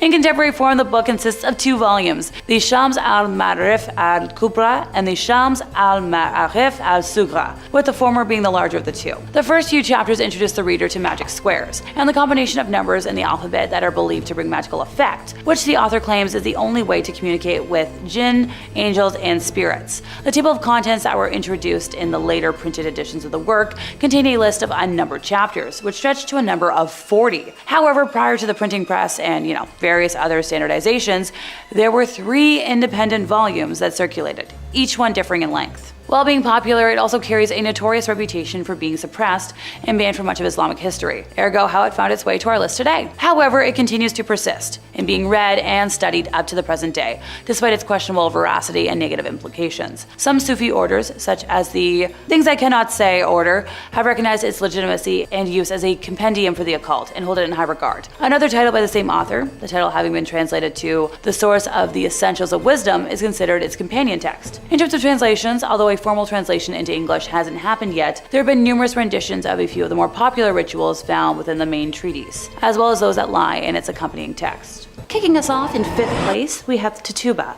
one of the first women to be accused of witchcraft during the Salem witch trials of 1692 to 93. It is believed that she was taken from her tribe and forced into slavery in Barbados, where she learned her skills in witchcraft from mistresses and other slaves. When the head of her plantation passed, she was inherited by Minister Samuel Parris and was then brought to Salem, Massachusetts. Tituba was accused of practicing witchcraft by a young woman, Abigail Williams and Elizabeth Parris, who also happened to be the daughter of her owner. The girls had been showing signs of being bewitched, and it was believed that Tituba told the girls tales of voodoo and witchcraft prior to said accusations. A neighbor of the Parris family, Mary Sibley, recommended a witch's cake be baked to reveal the names of the witches, and instructed Tituba to bake a rye cake with the victim's urine and feed the cake to a dog. Dogs were believed to support witches and their supernatural powers by following the witch's requests. When the symptoms shown by the young woman did not pass, the This was shown as evidence that Tituba possessed the powers of witchcraft. She was allowed to speak in court, becoming the first person to confess to practicing witchcraft in Salem in March of 1962. She also confessed to speaking with the devil,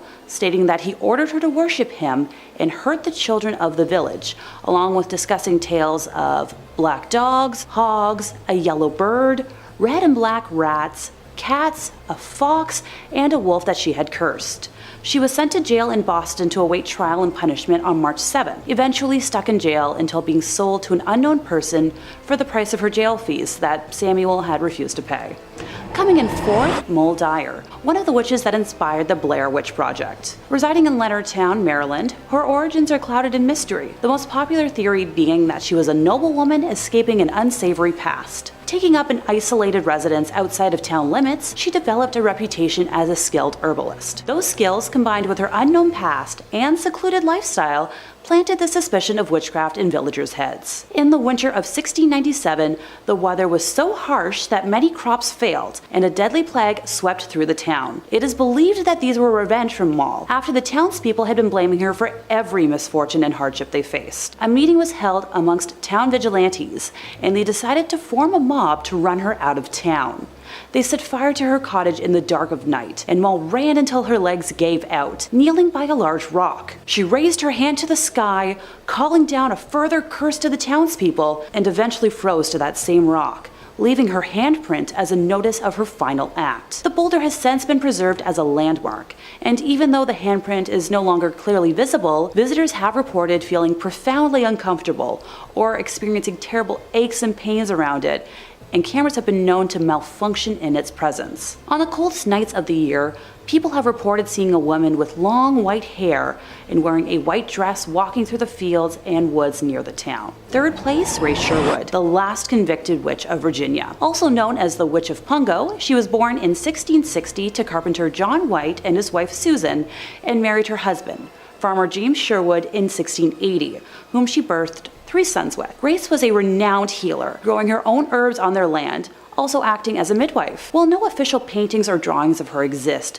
she is described as very attractive and tall, with a sense of humor. She was known to wear trousers instead of dresses while doing yard work, something almost unheard of at the time. The first accusation of wrongdoing against her came in 1697, when Richard Capps accused her of using a spell to end the life of his bull, of which the court could not make a decision. Grace and her husband filed a countersuit, which was settled out of court. In 1698, Grace was then accused by neighbor John Gisborne of enchanting his pigs and cotton crop. No court action was taken this time, and another countersuit by the Sherwoods went nowhere. In that same year, Elizabeth Barnes alleged that Grace had taken the form of a black cat, entered the Barnes' home, jumped over her bed, whipped her, and left through the keyhole. The allegations went nowhere. Same for the countersuit, leaving the Sherwood couple to pay court fees for the 3rd time. After her husband's death in 1701, Grace managed to dodge further allegations until 1705, when she got into a fight with neighbor Elizabeth Hill. She sued Elizabeth and her husband for a battery and was awarded damages of 20 shillings, so roughly the equivalent to 170 Canadian dollars today. In March, the princess and county justices assembled 2 juries, both made up of women, with the first being ordered to search Elizabeth's home for wax or baked items that might indicate she was a witch. Led by Elizabeth Hill herself, Grace was examined by the second jury of 12 ancient and knowing women, appointed to look for markings on her body that might be brands of the devil. And they discovered 2 marks not like theirs or like those of any other woman known to them. On July 5th, the justices ordered a trial by ducking to take place. If Grace were to sink, she would be deemed innocent. If she were to float and survive, she would be declared as guilty and imprisoned. Around 10 a.m. on July 10th, she was taken down a dirt lane now known as Witch Duck Road to a plantation near the mouth of the Lynn Haven River. The event attracted people from all over the colony, who began to shout, "Duck the witch!" It is believed that her right thumb was bound to her left big toe and her left thumb to her right big toe, and then she was flung into the water, where she quickly floated to the surface. The sheriff then tied a 13-pound Bible around her neck, causing her to sink, but she untied herself and returned to the surface, cementing her status as a witch. She was then imprisoned for 8 years and lived quietly until her death in 1740. According to legend, her sons placed her body near the fireplace, and a wind came down the chimney, with her corpse disappearing amongst the embers. The only clue left behind was a cloven hoofprint. Stories about the devil taking her body, unnatural storms, and loitering black cats quickly arose after her death, and local men ended the life of every feline they could find. This widespread elimination of cats is believed to have caused the infestation of rats and mice in 1743. In our second place position, we're traveling over to 1662 Scotland, where Isabelle Gowdie, housewife to John Gilbert, residents of the Aldern region, and that's about all we know of her personal life. It is believed that she was tortured before her confession. Methods used at the time included the use of thumbscrews, foot roasting, witch pricking to test for a devil's mark, sleep deprivation, or isolation with food and water restrictions. Ugh. The specific details of the original accusation or reason for her confession are unknown, but are believed to be part of a conspiracy to torment the local minister, Harry Forbes, who was a zealous extremist who had a fear of witchcraft. And for a woman who would not have been taught to read or write, she was extremely eloquent. Her first confession described an encounter with the devil in the church at night, where she renounced her baptism and the devil put his mark on her shoulder before sucking her blood from it. Other meetings took place at several locations, where she recounted having sexual intercourse with the devil, who she described as a very cold and rough but great man. She detailed his appearance as having forked and cloven feet that were sometimes covered with shoes or boots. Details were given of taking a child's body from a grave and spoiling crops, along with information about covens and where they danced. The coven ate and drank the best of food at houses they reached by flying through the air on magical horses and entered through the windows,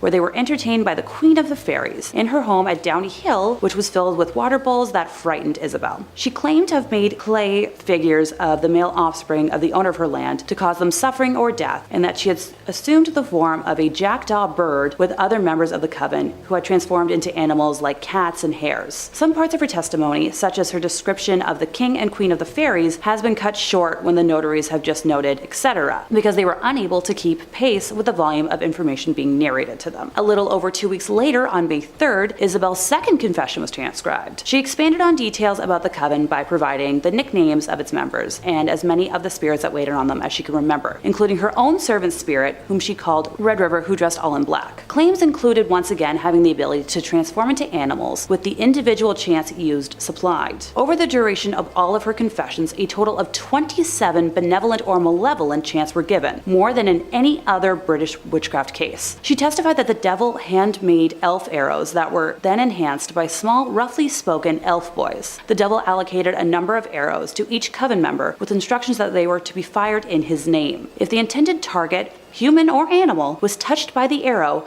she claimed that they would pass, even if wearing protective armor. Spells used to inflict illness and torment on local minister Harry Forbes were also described. On May 15th, Isabelle was brought before her interrogators for a third time. Same as her first two confessions, the transcript begins by detailing her pact with the devil. Taking the information she provided previously about the elf arrows a step further, she revealed the names of those whose lives she had ended, along with supplying names of other coven members with details of who they had unalived. She described an instance where the devil had sent her to run an errand disguised as a hare, and how, while in that form, she was chased by a pack of dogs until she was able to utter the chant to transform herself back into a human. She mentioned that while dogs could not kill her in that disguise, any marks sustained would still show after returning to human form. Descriptions of dining with the devil, along with salacious details concerning sexual relations with said devil, and broad characteristics of his were chronicled. The fourth and final confession on May 27th was mainly to confirm the three previous testimonies and an attempt to elicit more information about the members of the coven. After the 6 weeks that it took to record her testimonies, the panel of interrogators believed they had enough proof to request a trial from the Privy Council, which was granted. While there is no official record of the exact trial outcome, it is believed that Isabelle would have been found guilty and, following the verdict, would have been transported by cart to Gallows Hill, where she would have been subject to a public strangulation and burning. The posthumous burning to ensure that she couldn't haunt the community from beyond her grave. Granted, locals to the area claim that she is the Green Lady that can be seen haunting them to this day. Finally, in first place, we have the only male witch on this list, Grigory Rasputin. Close family friend of the last royal Russian family, he was originally introduced to them as a faith healer who could aid their only son, Alexei, who suffered from hemophilia. A self-described mystic and holy man, he was a figure of much debate amongst the royal court, with some describing him as a visionary and prophet, others as a charlatan and scam artist. Historians believe that his scandalous reputation and influence over the Romanovs helped to discredit and overthrow the family. Having taken many pilgrimages to holy monasteries, he developed a reputation as a reverent holy man, gaining a small circle of followers who believed in his miracles, and began leading private prayer meetings, much to the scorn and suspicion of villagers and priests. It was rumored that female followers were ceremonially washing him before each meeting, that the group sang strange songs, and even that they had joined a religious sect whose rituals were rumored to include self-flagellation and sexual orgies. Word of Rasputin's activity and charisma began to spread in Siberia during the early 1900s, where he developed many friendships with high-ranking religious leaders, eventually leading to his introduction to the royal family. It's not certain when Rasputin first acted as Alexei's healer, with the earliest record on date being when he was summoned by Alexandra to pray for Alexei when he had an internal hemorrhage in the spring of 1907, with the young royal healing by the next morning. Due to his closeness with the family, Rasputin was allowed intimate access in situations that governesses to the children described as inappropriate. One governess in particular was released from her position simply for voicing her concerns about Rasputin being allowed around the children while they were clad in nothing but their nightgown. Another of the nursery governesses claimed in the spring of 1910 that she was seduced into sexual acts against her will by Rasputin, having originally been a devotee of him but was later disillusioned. The empress refused to believe her and said that everything Rasputin does is holy, later dismissing the governess. It was whispered in society that Rasputin had seduced not only the Tsarina but also the 4 young Grand Duchesses. Rasputin had released passionate letters written to him by the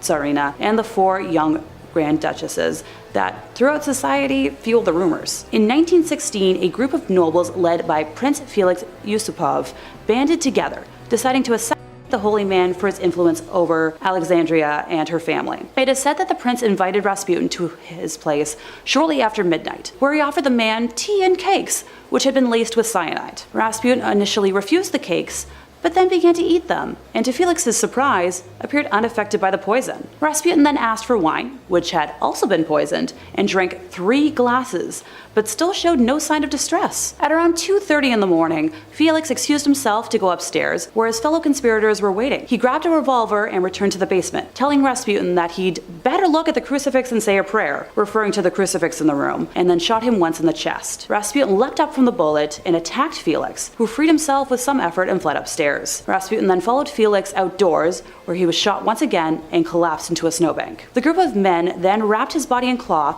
drove it to the Petrovsky Bridge, and dropped it into the Malaya Nevka River. Number 5 on this list is what I'm going to be nicknaming the Scottish Witch from the Woods. I stumbled across a Scottish story about a witch where they were unable to discover her name. Hundreds of years ago, when Scotland was still being first developed, there was a village in the north of the country. This village was positioned directly next to a forest that they wanted to chop down and expand into. When they began their process of chopping down the forest, a witch, or the Witch of the Woods, came out and warned them that if they continued, she would curse their entire community. The women would become infertile, the crops would never grow, and people would go missing. Fearing for their safety, the group came to an agreement with this witch, where they were allowed to chop down a small section of the forest in exchange for leaving 1 sack every harvest of grain or produce by the edge of the forest. This agreement held true for quite a while until the community started to get less fearful and more greedy. They decided to go against this witch and chop down the rest of the forest without fear of consequence. When the witch came out of the forest again to address their betrayal, they refused to listen, and they hung her immediately. Right before she was executed though, she said that the new price was 3 bags of grain. This fell on deaf ears though, except for one fearful farmer that decided to heed the warning for a little while. The community went on thriving until once again that farmer's fear was replaced with greed. He stopped delivering the grain, and that very same day, his youngest daughter went missing. The community looked everywhere, but nobody could find her until somebody checked the mill. Through the bricks and all over the walls, blood started dripping down to the ground, and they knew exactly where his daughter went. That mill has since been torn down, but it was replaced with a silo, and to this day, the locals in that area still think that that silo is haunted by the Scottish Witch in the Woods. Number 4 on this list goes to the Paisley Witches. The Paisley Witches are actually nicknamed after the town of Paisley in Scotland, where these witches were based. Christian Shaw was an 11-year-old girl who was the daughter of a higher up in the Scottish community. It was this 11-year-old girl who fell victim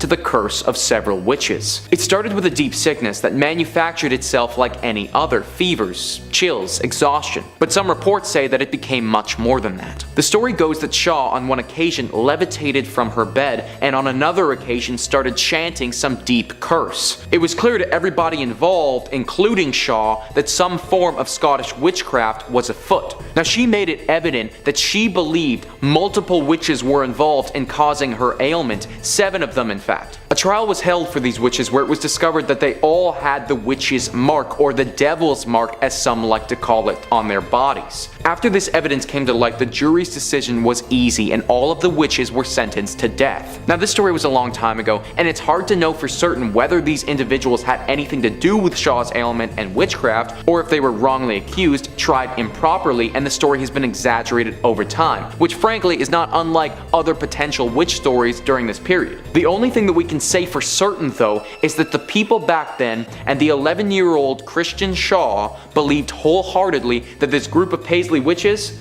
was just that, witches. Number 3 on this list is Helen Duncan. Helen Duncan was a Scottish witch who traveled throughout Europe and actually isn't that far removed from present day. She died in 1956 and is known by some to be the last Scottish witch. As a young girl, she was considered by most to be a normal, albeit outspoken and loud, growing child. It wasn't until midway through her life that she started seriously practicing witchcraft. Helen garnered a name for herself by regularly performing seances every evening and having the ability to communicate with the dead. During her nightly rituals, she would invite viewers to come and watch. These viewers had reported seeing the materialization of ghostly figures directly in front of their eyes when Helen entered her deep witchly trance. Helen was also capable of and would often excrete a strange-looking ectoplasm from her mouth while she was doing this. And if this wasn't enough, Duncan could also see things that others couldn't. At one point, the ghost of a sailor appeared and talked about a very secretive incident that had happened in World War II that the public, or Helen Duncan, couldn't have possibly known about. After hearing this information, the authorities realized that they couldn't have Duncan revealing any important state secrets about the war and arrested her for witchcraft immediately. It was revealed during her trial that some of her witchy ways were not what people were led to believe though. Like her ectoplasm was simply the regurgitation of a cheesecloth made to look like some type of ghostly substance. Even though some of her abilities were proven to be fraudulent, it still doesn't explain how she was able to accurately predict or say the things that she couldn't have possibly known. Helen Duncan didn't use any of her abilities to harm anyone, but the capability to potentially talk to the dead, it's still very chilling. Number 2 on this list is Thomas Weir and his sister Griselle. What makes Thomas and his sister so scary is that nobody expected them to be involved in witchcraft at all. Up until the end of his life, Thomas was known by most to be a nice man of the community held in high esteem. However, nearing the end of his life, Thomas came clean about who he really was, telling the entire community during a religious service that he and his sister had been performing witchcraft for years, going into deep detail about how they had consistent communication with the devil and had devoted their entire lives to carrying out his bidding. This bidding manifested itself in many different ways, most of which involved causing harm to others, or in Thomas's case, getting it on with animals. Yeah. He was a weird dude. At first, the community barely believed him, but after the sister came out and corroborated his story in detail as well, they started piecing it together. Thomas was always walking around with a big black staff. The neighbors had reported hearing strange sounds in the evening coming from their home and weird lights going off. Suddenly, the guy that everybody thought they knew as their nice, friendly neighbor was somebody else entirely. Reports say that when he was burned at the stake, he took far longer to die than a human should. Also, his staff was burned with him, and it emitted an extremely strange sound and moved in unnatural directions when it was burning, as if it was being possessed by some force. I suppose that in the case of Thomas and Griselle, they had done such a good job at hiding their identities as witches and had been extremely methodical with their crimes, that before they died, they just had to let the world know just how evil they actually were. Number 1 on this list is Isabelle Gowdie. Isabelle was a Scottish witch from the 1600s, and frankly,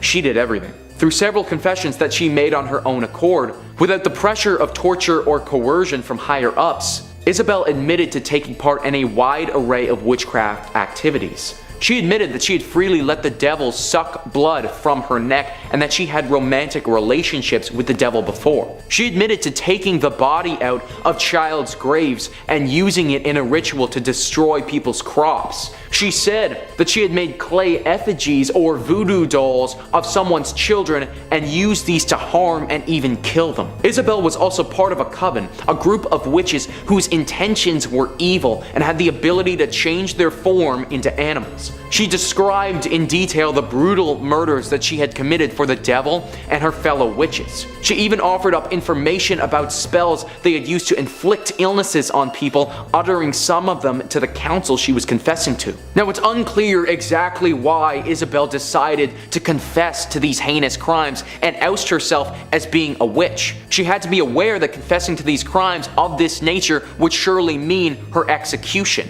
It had been said, though, that she felt extreme guilt for her crimes, and that's why she decided to come forward and accept the consequences as they were. Regardless of what her intentions were, though, Isabelle Gowdie has to go down as one of the most dangerous known witches in Scottish history. Number 5 on this list has got to go to SCP-4595. Now, SCP-4595 is unlike anything on this list because, believe it or not, it's actually a place. That's right, this is a small shed that is located in Indiana. The shed contains a few standard items, a nice wooden bench to sit on, a shovel in case you needed to do some yard work, oh, and the remains of an adolescent boy. You know, just standard shed stuff. Written on the door of this shed in black charcoal, all in capital letters, is the word witch. It is said that underneath this shed is the remains of a female figure. She forever resides roughly a meter underground and for some reason does not decompose at all, her body still looking as it would if she were alive. If you do happen to stumble upon this shed, don't go in. It's said that at first you just feel as if somebody is watching you. A little creepy, but we can deal with that. Part 2 of what happens isn't as friendly. It's said that after extended exposure to this area, one will attempt to scratch themselves violently, causing horrible injuries. If for some reason after violently scratching yourself you thought, maybe I'll dig underground and disturb whatever is underneath, then that will be the last thing that you do. Desert locusts will fill your lungs, air cavities, pretty much anywhere that you intend to breathe, and suffocate you from the inside until you die. Basically, guys, if you ever see any weird looking sheds in Indiana, just walk in the other direction. Coming in at number 4, we have SCP-5351, or also known as the Witch of Words. This witch is especially scary because if you let your guard down for a second, it can strike. It's kept at Site 22, but there is no audio recording of SCP-5351, and no one is allowed to quote or repeat anything it says. This is because if they do, they could be killed. Although SCP-5351 might resemble a young Slavic woman, I want to warn you that there is nothing human about this creature. If anyone is to repeat anything that it says, whether that be in person or through text, SCP-5351 will immediately appear in front of that individual and kill them on the spot. Although the death might be swift, it is a brutal one. Reports say that the Witch of Words will maul her humans to death with her bare hands, showing inhuman levels of strength. For somebody whose brain likes to wander, speaking about myself here, people, having somebody who will literally kill you if you ever utter something that she has previously said is pretty scary. The one positive is that plants really like to grow around her and often grow in places that they normally wouldn't. If we could just cut the whole brutally killing people thing, I mean, she'd make a pretty good botanist. Coming in at number 3, we have SCP-239, or as some people like to call her, the Witch Child. The Witch Child looks like a young blonde-haired girl of 8 years old. However, this girl has had one harsh upbringing. Ever since birth, SCP-239 has been under SCP care. This is because only 3 hours after her birth, the hospital that she was born at exploded in an unexplained way. The public was told that it was a freak accident from a gas leak, but we suspect now that it was much more. With shimmering gray eyeballs and the constant emission of radioactive energy, SCP-239 has the ability to control things. She must be conscious and must be able to see the object or creature that she intends to manipulate, but beyond that, she has the capability to do anything. It has been reported that she has simply wished away a human being before, making them disappear completely, and then when she feels fit to do so,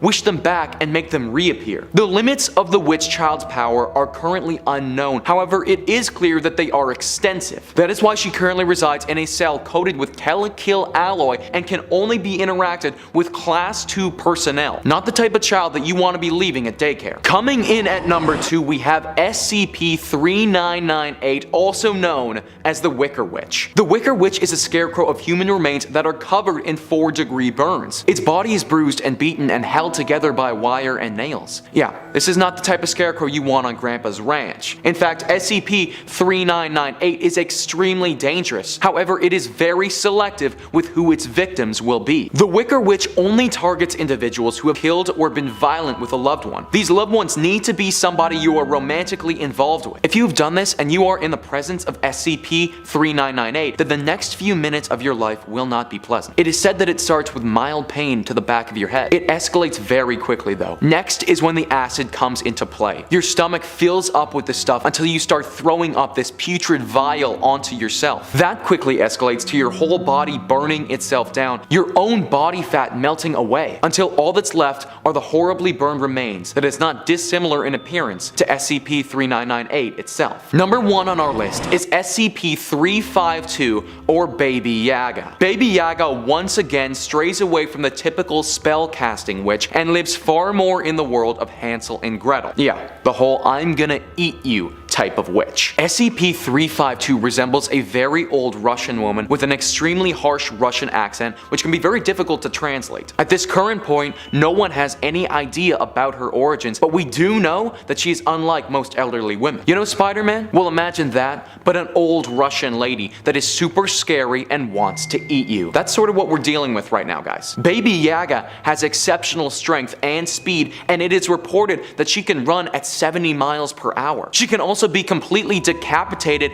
and regenerate herself, making her almost impossible to kill. Her hair acts as webbing that she can extend at will and trap people in. Once trapped, she touches them with her skin, which excretes a chemical that then sends you into a deep hallucinogenic state where you can't feel any pain. While you're off in La La Land though, she isn't sleeping. She's slowly decapitating your body and eating you over the span of a week. At least by that point, you are totally out of it, but still, getting eaten over the course of a week by an old spider-like Russian lady, that's not really what I want on my tombstone, my friends. Starting off this countdown, we have Tituba. Tituba is a pretty famous name when it comes to the Salem witch trials because she was the first woman to be accused of practicing witchcraft. So Tituba was a young slave who was under the order of a man named Samuel Paris. She was in charge of looking after his daughter and niece, among other things. Then in the early 1690s, several young girls all over town began acting strange, his daughter and niece included. The girls would contort their bodies, bark like dogs, and babble and cry hysterically, almost as if they were possessed. They also would complain of bruises and pinch marks appearing randomly on their body. So immediately, people thought that they had been cursed by a witch. When she was put in front of a court, at first she denied any involvement. But eventually she admitted to practicing witchcraft. She claimed that the devil came to her and bid her to serve him. She went on to tell this elaborate tale about seeing strange animals, like a hairy creature that walked on 2 legs with wings and a head like a woman. She also talked about a red cat and how she would ride on sticks and was told by the devil to pinch these young girls. She also claimed that a big black dog came to her and told her to hurt the girls. Her testimony shocked and scared a lot of people, and we don't know if what she said was true or if she was just messing with the people in the court, you know, playing into the whole witch stereotype, or if she really was practicing witchcraft and made a deal with the devil. In the end, she was sent to prison for a year. In 1693, some mysterious unknown individual freed her from jail, and after that, no one heard from her. In our 4th spot today, we have Agnes Samson. In the early 1590s, King James VI of Scotland started to fear witches. He blamed that witches could cast spells on Mother Nature and conjure up terrible storms. Well, as King James and his wife were sailing back to Scotland, they encountered 2 very dangerous storms. Immediately, he was like, "It was the witches, they're out to get me!" And then he was determined to get them. So he started a witch hunt. Of the 70 people accused of being witches, one of them was named Agnes Samson. She was a healer and midwife, but because she had these healing powers, people automatically assumed that she was an evil witch. In fact, growing up, her father taught her about the black arts. She also apparently could give predictions. So Yes, she was a witch, but she was not an evil one. Well, eventually she was accused by a woman named Gilles Duncan. Basically, under torture, she confessed to being a witch and then gave the names of other witches. That's when Samson's name was brought up. She was then tortured as well, and her body was shaved and revealed a witch's mark. In the end, under torture, she confessed to being allies with Satan and said that she conspired to kill the king. She was later burned to death. Now it's said that the ghost of Agnes haunts the Palace of Holy Roadhouse. A number of people have seen her roaming around naked after she was stripped and tortured. Moving on to number 3, we have Malin Matsdotter. In July of 1676, Swedish widow Malin Matsdotter was reported for being a witch. She was reported by her own daughters. They claimed that their mom would abduct a number of children and use them for a number of dark rituals. She was accused during the largest witch trial in Swedish history, the Great Noise. Now, was Malin actually a witch, or were her daughters just looking to get rid of her? Well, sadly, we don't know for sure. She may have indeed been practicing witchcraft, but she wasn't going around abducting kids. That part was never proven. Anyways, when she was put in front of the court, she always maintained her innocence. Her partner, on the other hand, Anna Simonsdottir Hack, was also accused of being a witch and apologized for her wrongdoings. These two women were the last victims executed for being witches. Anna was decapitated, but for Malin, well, they decided to burn her at the stake. She was the only witch in Swedish history to have been burned alive.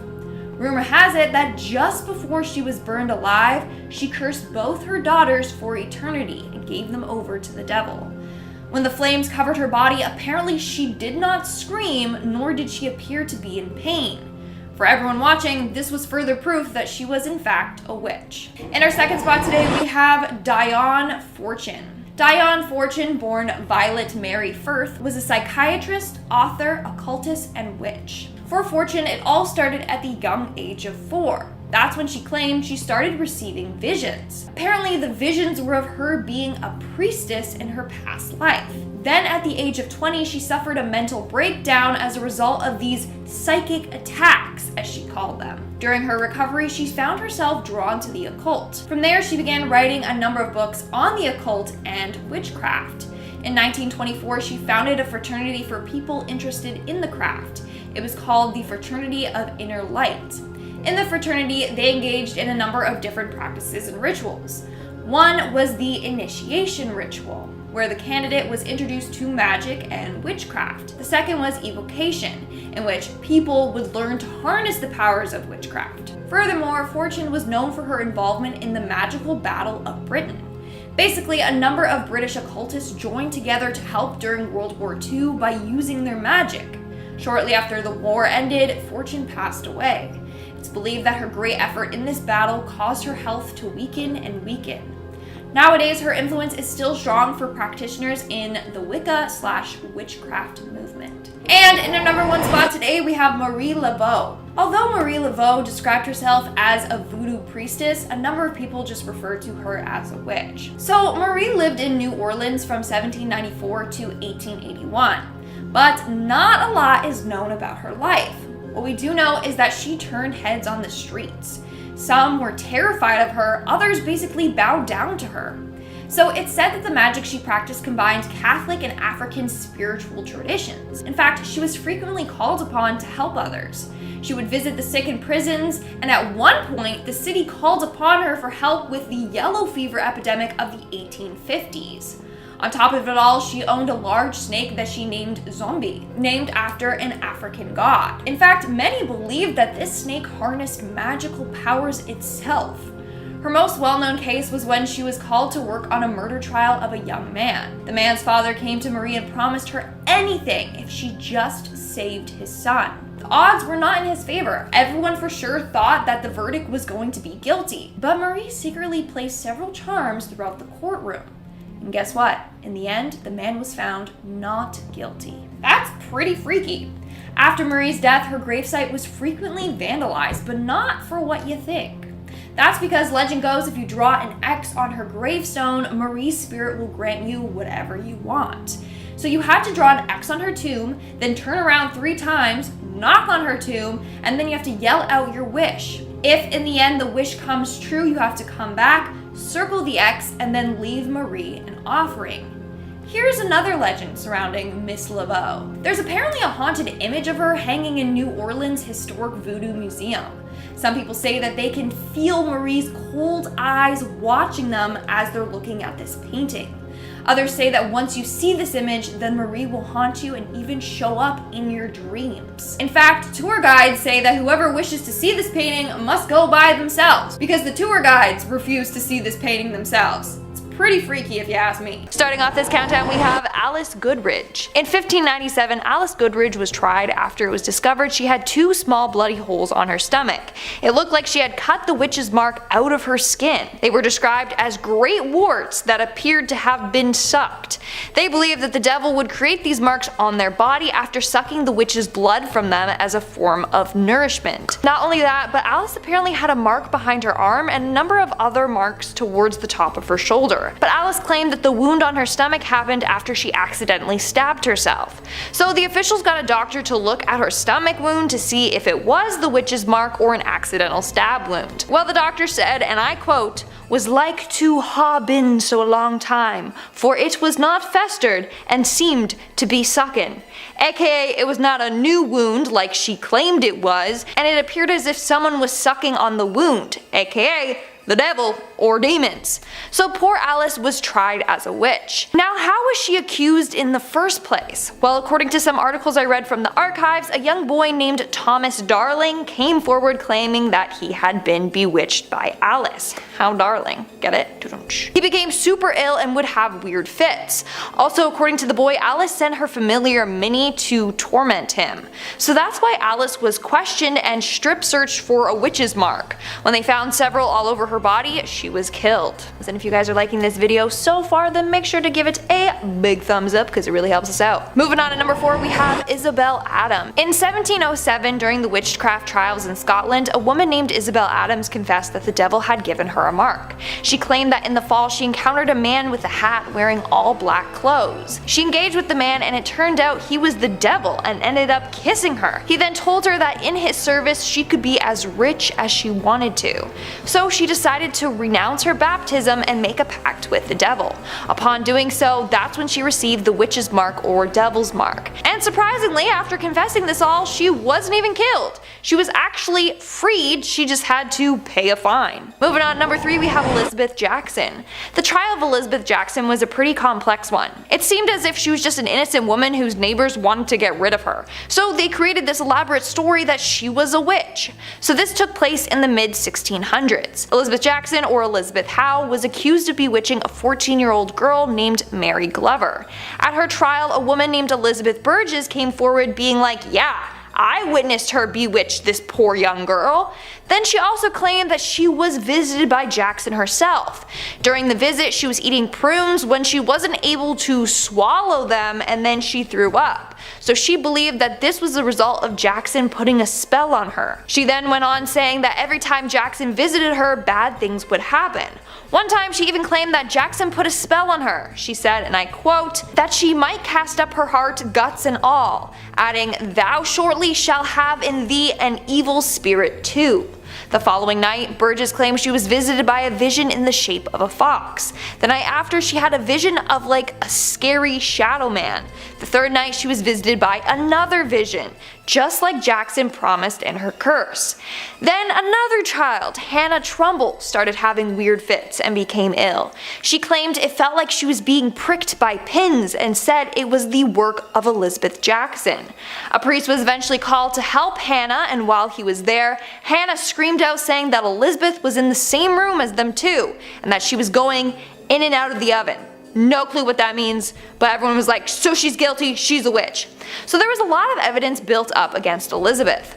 During her trial, she was searched and they apparently found marks all over her body. An article said, and I quote, "Under the hands of the woman, marks were found in diverse places of her body. These marks were determined to be unlikely to grow of any disease, but rather more like the marks which are described to be in witches' bodies. On July 19, 1692, she was executed by hanging. Dude, Old English is messed up. In our second spot today, we have Marie Lamont. In 1662, Marie Lamont was tried and confessed to being a witch. So this all went down during the reign of Charles II, just after the whole big witch craze that happened in the UK. Now, her case was unusual for one main reason. She was only 13 years old. But apparently she renounced her Christian faith and then got baptized by the devil. She even went on to confess to having intimate relations with the devil on multiple occasions. Apparently her and a number of other witches would meet up at night and would mingle with the devil. The devil would appear to them as a shape of a dark man with hooved feet. Other times he would appear as a brown dog. The group would then throw stones into the sea with the intention of hitting and sinking ships, all at the command of the devil. At her trial in 1662, she was accused of shape-shifting into a cat and using her magic to steal milk. This included placing a mug under the cow's udders and saying, "In God's name, God send us milk. God send it, and lots of it." And apparently it worked. I don't know. Furthermore, when she was searched at her trial, they found a mark on the right side of her body. Marie claims that this was from the devil nipping at her. Due to all the evidence stacked up against her, she was found guilty and burned at the stake. And in our number one spot today, we have Annabelle Stewart. Annabelle Stewart was tried in 1678 Scotland after being accused of being a witch. But they didn't have much against her. Apparently, she was taught witchcraft by a local beggar, Catherine McTarget. Now, they thought she was a witch because she was a beggar and was greedy. When people would give her money, she would demand more. If people didn't give her money, she would threaten them and tell them that bad things were coming their way. Plus, when people did call her a witch, she never denied it. She just kind of went with the flow. So people thought she was one.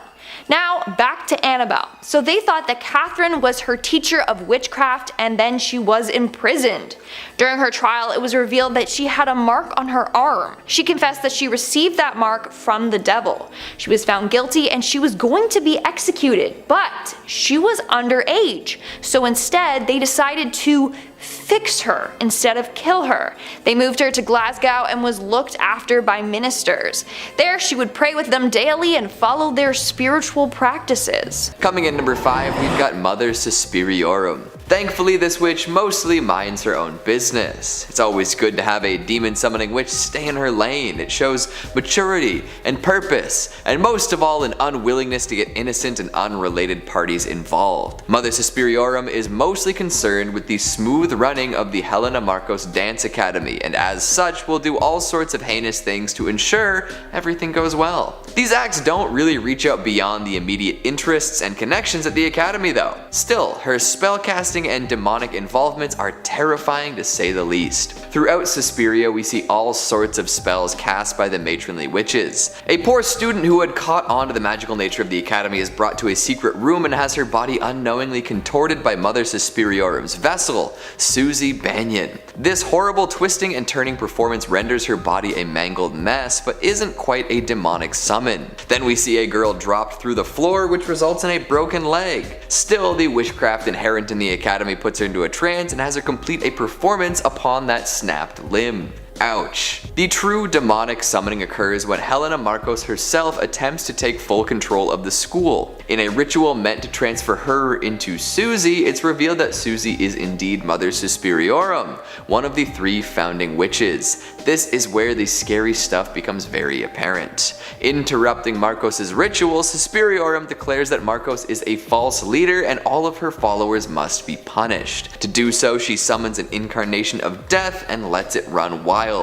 And run wild it does. This blood-soaked abomination tears through the followers of the false prophet, rending their flesh and melting them down to nothing. Those who are not on Marcos' side can do nothing but look on in terror as their contemporaries are torn apart by an otherworldly presence, but hey, at least they get to survive. With this death-filled ritual complete, Suspiriorum is free to roam about in Susie's body, watching over those who were involved with the academy. However, it seems she's not too eager to summon another demon right away. Another ritual someday, perhaps. Coming in number 4, we've got Haggis from Pumpkinhead. Now here's a movie with a totally different vibe for you. No dancing, no intrigue, but but definitely a bloody demon looking to kill some youths. She may not have an academy to inherit, but Haggis is definitely good at casting spells and summoning demons. This witch looks more like a witch than pretty much anybody on this list, too. Gnarled features, wispy hair, living a hermit's life far away from anyone and everyone.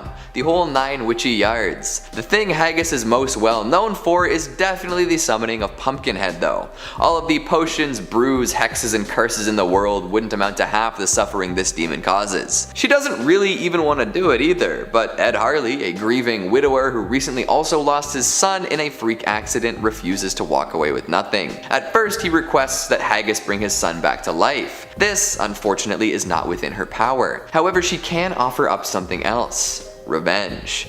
Ed jumps at the opportunity, not exactly knowing what he's in for. In doing so, he dooms all sorts of people, including himself. Knowing what's in store, Haggis warns Ed of the terrible price he'll pay, but goes through with the ritual regardless. Unearthing a corpse from the mountain graveyard, Ed offers up both his and his son's blood to Haggis to summon Pumpkinhead. This demonic creature rises from the earth and begins a terrifying killing spree. It makes its way to the teens responsible for the death of Ed's son and methodically ends their lives. Ed starts to see these gruesome murders through the eyes of the demon and realizes the mistake he's made.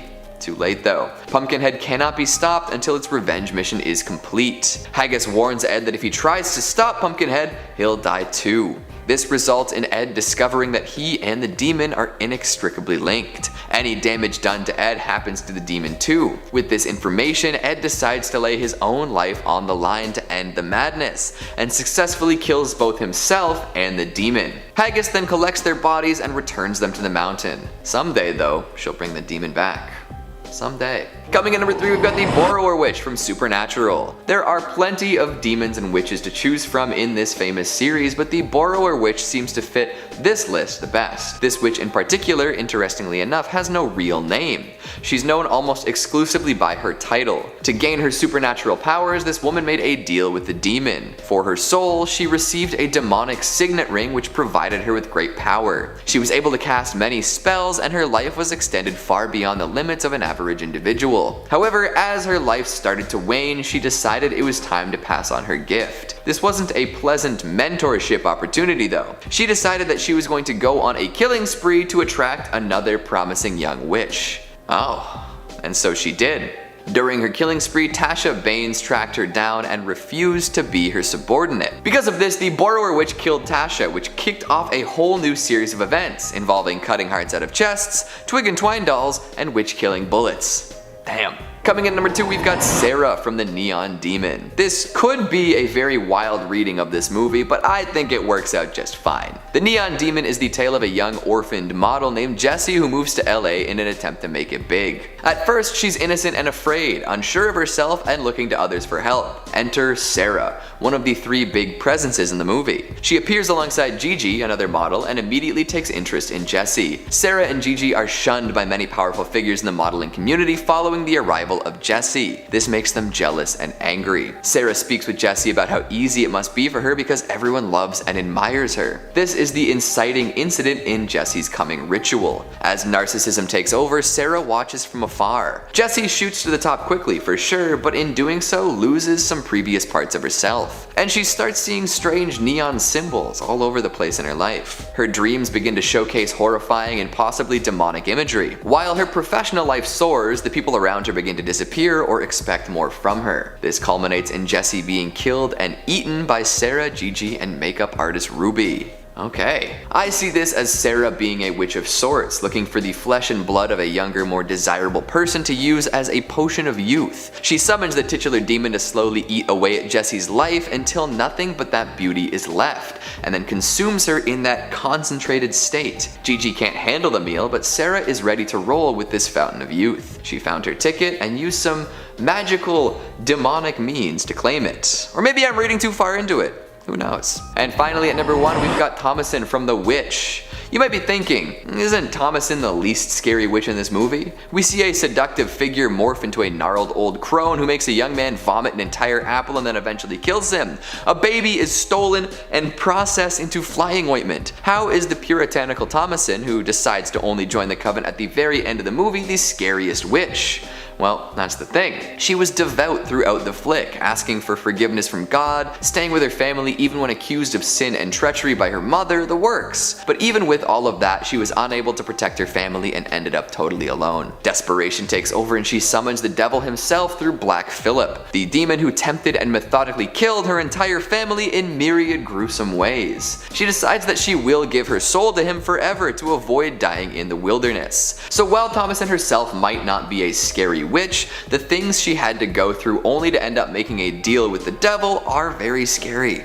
What a flick. Starting off at number 5, burning at the stake. By far the most well-known punishment for those tried as witches, burning at the stake was a cruel and unusual form of execution used commonly back during the many witch trials of the 17th century. These executions were not only physically agonizing, but also symbolized the depths of human fear and prejudice. One such example of this terrible practice was the Wurzburg witch trials of the 17th century, known as one of the largest witch trials in history. Accused witches faced a horrifying fate at the stake. The authorities believed that fire possessed the purifying power to cleanse the accused of their alleged connections to the devil. In reality, it was a grotesque display of violence. Victims were often tied to wooden stakes in a public square, surrounded by jeering crowds. They were subjected to unimaginable pain as the flames slowly consumed them. The agony of being burnt alive was drawn out, excruciating, and inhumane. What made the burning of witches particularly cruel was the complete absence of credible evidence. The trials were fueled by paranoia, superstition, and hysteria. Accusations were often based on flimsy hearsay, personal grudges, or even just random suspicions. The accused had little chance to defend themselves, and confessions were often extracted through rigorous mental and physical torment. These false confessions only added to the tragedy, as innocent people were forced to implicate themselves and others in a desperate attempt to end their suffering. Furthermore, the persecution of witches during the Wurzburg witch trials, like many other witch hunts, was often intertwined with gender bias. Women, especially those who didn't conform to societal norms, were disproportionately targeted. Accusations of witchcraft could be used to control and punish women who challenged the status quo or were perceived as a threat to male authority. The cruelty of burning witches at the stake was not limited to the physical torment. It was a gruesome spectacle intended to terrify the populace into submission. Public executions were meant to send a message that dissent would not be tolerated and that conformity to prevailing religious and social norms was imperative. The psychological impact on society was profound, as fear and mistrust tore communities apart. The Wurzburg witch trials, like many others, were eventually recognized as a dark chapter in history. They serve as a stark reminder of the dangers of mass hysteria, religious fanaticism, and the absence of due process. Today, we look back on these events with horror and regret, vowing never to repeat the cruelty of burning alleged witches at the stake. It is a somber lesson that underscores the importance of justice, reason, and compassion in our pursuit of a more enlightened society. Next up at number 4, witch cakes. Witch cakes are a bizarre and unsettling aspect of the witch trials that swept through colonial America during the 17th century, as exemplified in the infamous case of Tituba. These cakes, concocted from peculiar ingredients, were believed to possess the power to reveal the presence of witches. While they may seem like a bizarre footnote in history, witch cakes serve as a chilling reminder of the hysteria and irrationality that fueled the witch trials. In the case of Tituba, a slave woman living in Salem, Massachusetts, witch cakes played a central role in her ordeal. Tituba was accused of practicing witchcraft, and her accuser sought a means to expose her supposed demonic affiliations. They decided to bake a witch cake, a crude mixture of rye meal and the urine of the afflicted girls who claimed to be victims of witchcraft. Ew. The logic behind these cakes was deeply flawed and rooted in superstition. It was believed that by feeding the cake to a dog, the dog would act as a conduit, causing the witch to experience pain and reveal their true nature. This bizarre form of witch detection demonstrates the length of which fear and paranoia can drive people to concoct irrational and cruel methods of persecution. Tituba was subjected to this ordeal, and when the dog exhibited unusual behavior, because it was eating urine, it was seen as evidence of her guilt. This marked the beginning of her traumatic journey through the Salem witch trials, which ultimately led to her confession under duress. The use of witch cakes underscores the hysteria and desperation that characterized the witch trials. Accusers and authorities were willing to resort to absurd and unscientific methods to justify their persecution of those they believed to be witches. These methods were not only illogical, but also cruel, as they subjected the accused to public humiliation, physical examinations, and often torment. Number 3, dunking. Dunking was a cruel and unusual punishment punishment employed during the witch trials that swept through Europe and its colonies in the 16th and 17th centuries, including Northamptonshire, England. This brutal practice, also known as ducking or swimming,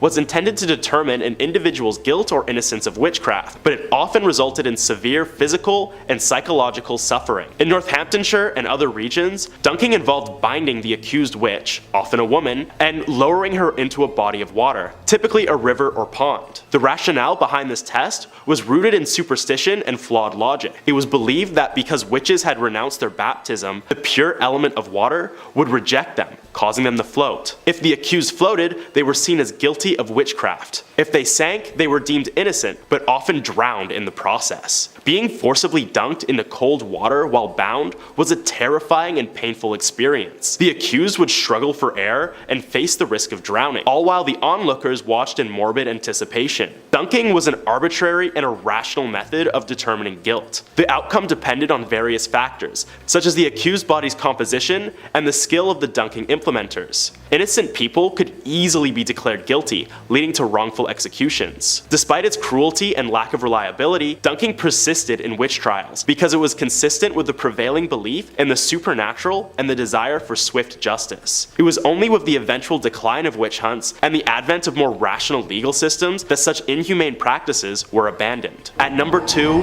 prayer tests. Prayer tests stand as the greatest example of the unjust nature of the witch trials and the persecution of innocent individuals, making it a cruel punishment for anyone put on trial. They were a controversial and often absurd method used during the witch trials to supposedly rule out witches. These tests were grounded in superstition and religious fervor rather than sound evidence. Two notable cases, those of Jane Wenham and George Burroughs, shed light on the use and cruel consequences of such prayer tests during witch trials. Jane Wenham's case is one of the last witch trials in England, occurring in 1712. She was accused of witchcraft in Hertfordshire, and her trial attracted considerable attention due to the changing climate of skepticism regarding witch trials. One of the methods employed to test her guilt or innocence was the prayer test. In Wenham's trial, the prayer test involved having the accused recite the Lord's Prayer without error, usually out of the Bible or other holy texts. It was believed that a witch would be unable to utter the prayer correctly due to their alleged unholy nature. However, this test was deeply flawed and arbitrary, as it ignored the fact that many accused witches were uneducated and might struggle with reading the Lord's Prayer, especially in the intense and stressful environment of a trial. She also underwent dunking in order to test her witchy nature. Fortunately, Jane Wenham was found not guilty, thanks to the rising skepticism surrounding witchcraft. Even when accused of flying, the judge would retort,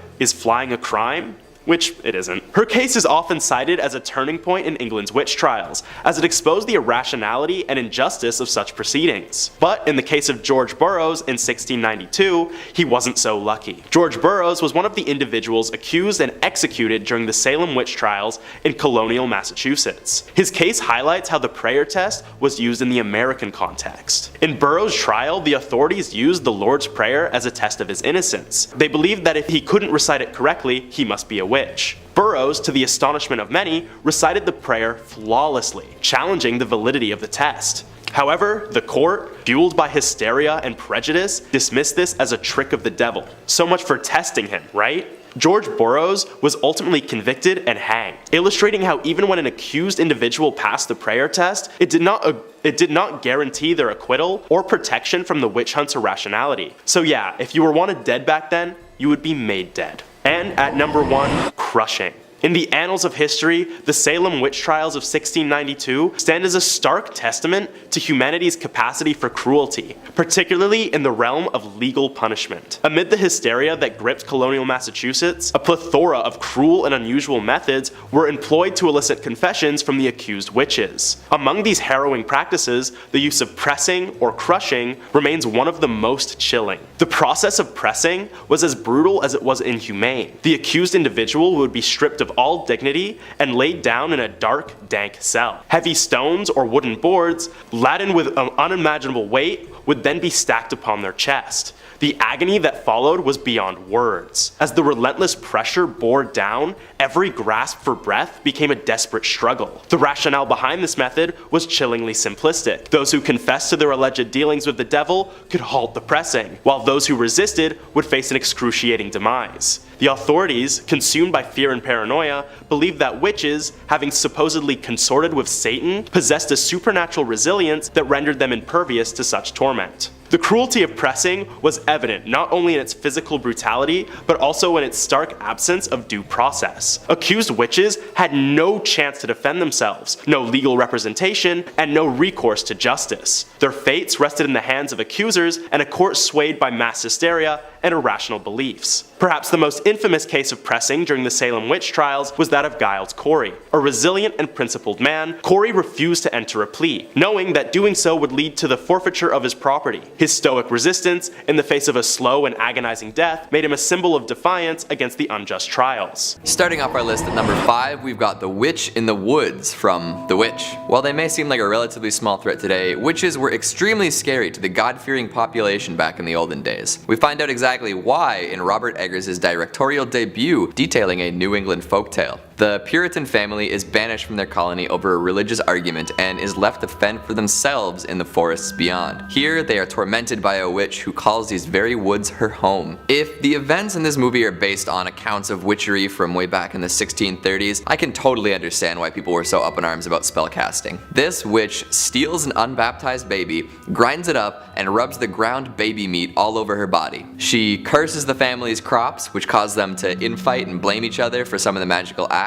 The twin siblings, creepy on their own, are bewitched and begin to speak with their goat and freak their parents out. The witch induces nightmares and leads to one terrifying dream involving a raven pecking at some living flesh. I'll say no more. The horny pubescent Caleb is seduced, cursed, and left to die of an unknown illness, and by the way, he also vomits up an entire bloody apple. Black Phillip, the family goat, is in cahoots with the witch and gores the dad before inviting Thomasin to live deliciously, which coincidentally is the inspiration for one of my favorite memes of the decade. Mom says it's my turn to live deliciously. All in all, the witch is bad news, and we never really learn too much about her intentions beyond causing chaos and inviting someone new into the coven. Plus, as all good movie baddies do, she represents more than malevolence. She exposes all sorts of fears that surround religious extremism, like the fear of nature and the unknown, the arrogance and pride of the banished father, the crippling self-doubt within all people, and the disintegration of the traditional family when put under stress. Coming in at number 4, we've got Haggis from Pumpkinhead. This ugly number is the old witch of the woods from the Pumpkinhead series. She's even scarier than the titular revenge demon.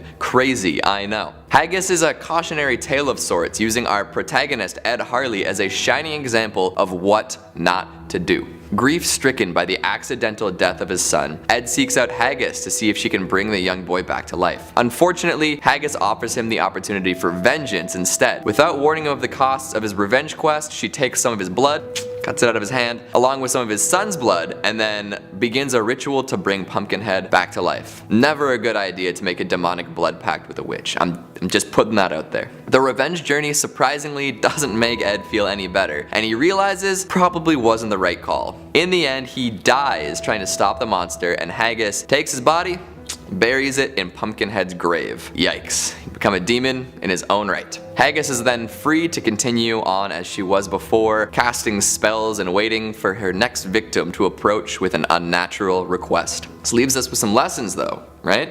So listen up. Revenge is a never-ending cycle, deals with the devil always have hidden clauses, and don't trust a witch named after sheep's stomach. Coming in at number 3, we've got Asavajda from Black Sunday. So Black Sunday is this Italian horror movie from the 60s that was actually banned from the UK until 1968 due to graphic content. These giallo directors love to make wicked movies about witches. It was actually so brutal that Western audiences only got to see censored versions in theaters. Still holds up today. The witch is largely to blame for these insane bouts of violence and gore. Hundreds of years before the plot begins, she was a practitioner of the dark arts along with her lover. They were discovered by her brother and sentenced to death for sorcery. Now you can probably guess what happens next. She curses him and his bloodline. Yes, she would even curse her own family. It's hardcore. Her execution is one of the most brutal I've ever heard of.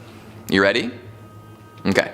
So they take a metal mask with spikes on the inside and they hammer it into her face. And there are 2 extra long spikes just for her eyes. It's like an Iron Maiden, but just made for your dome. Holy crap.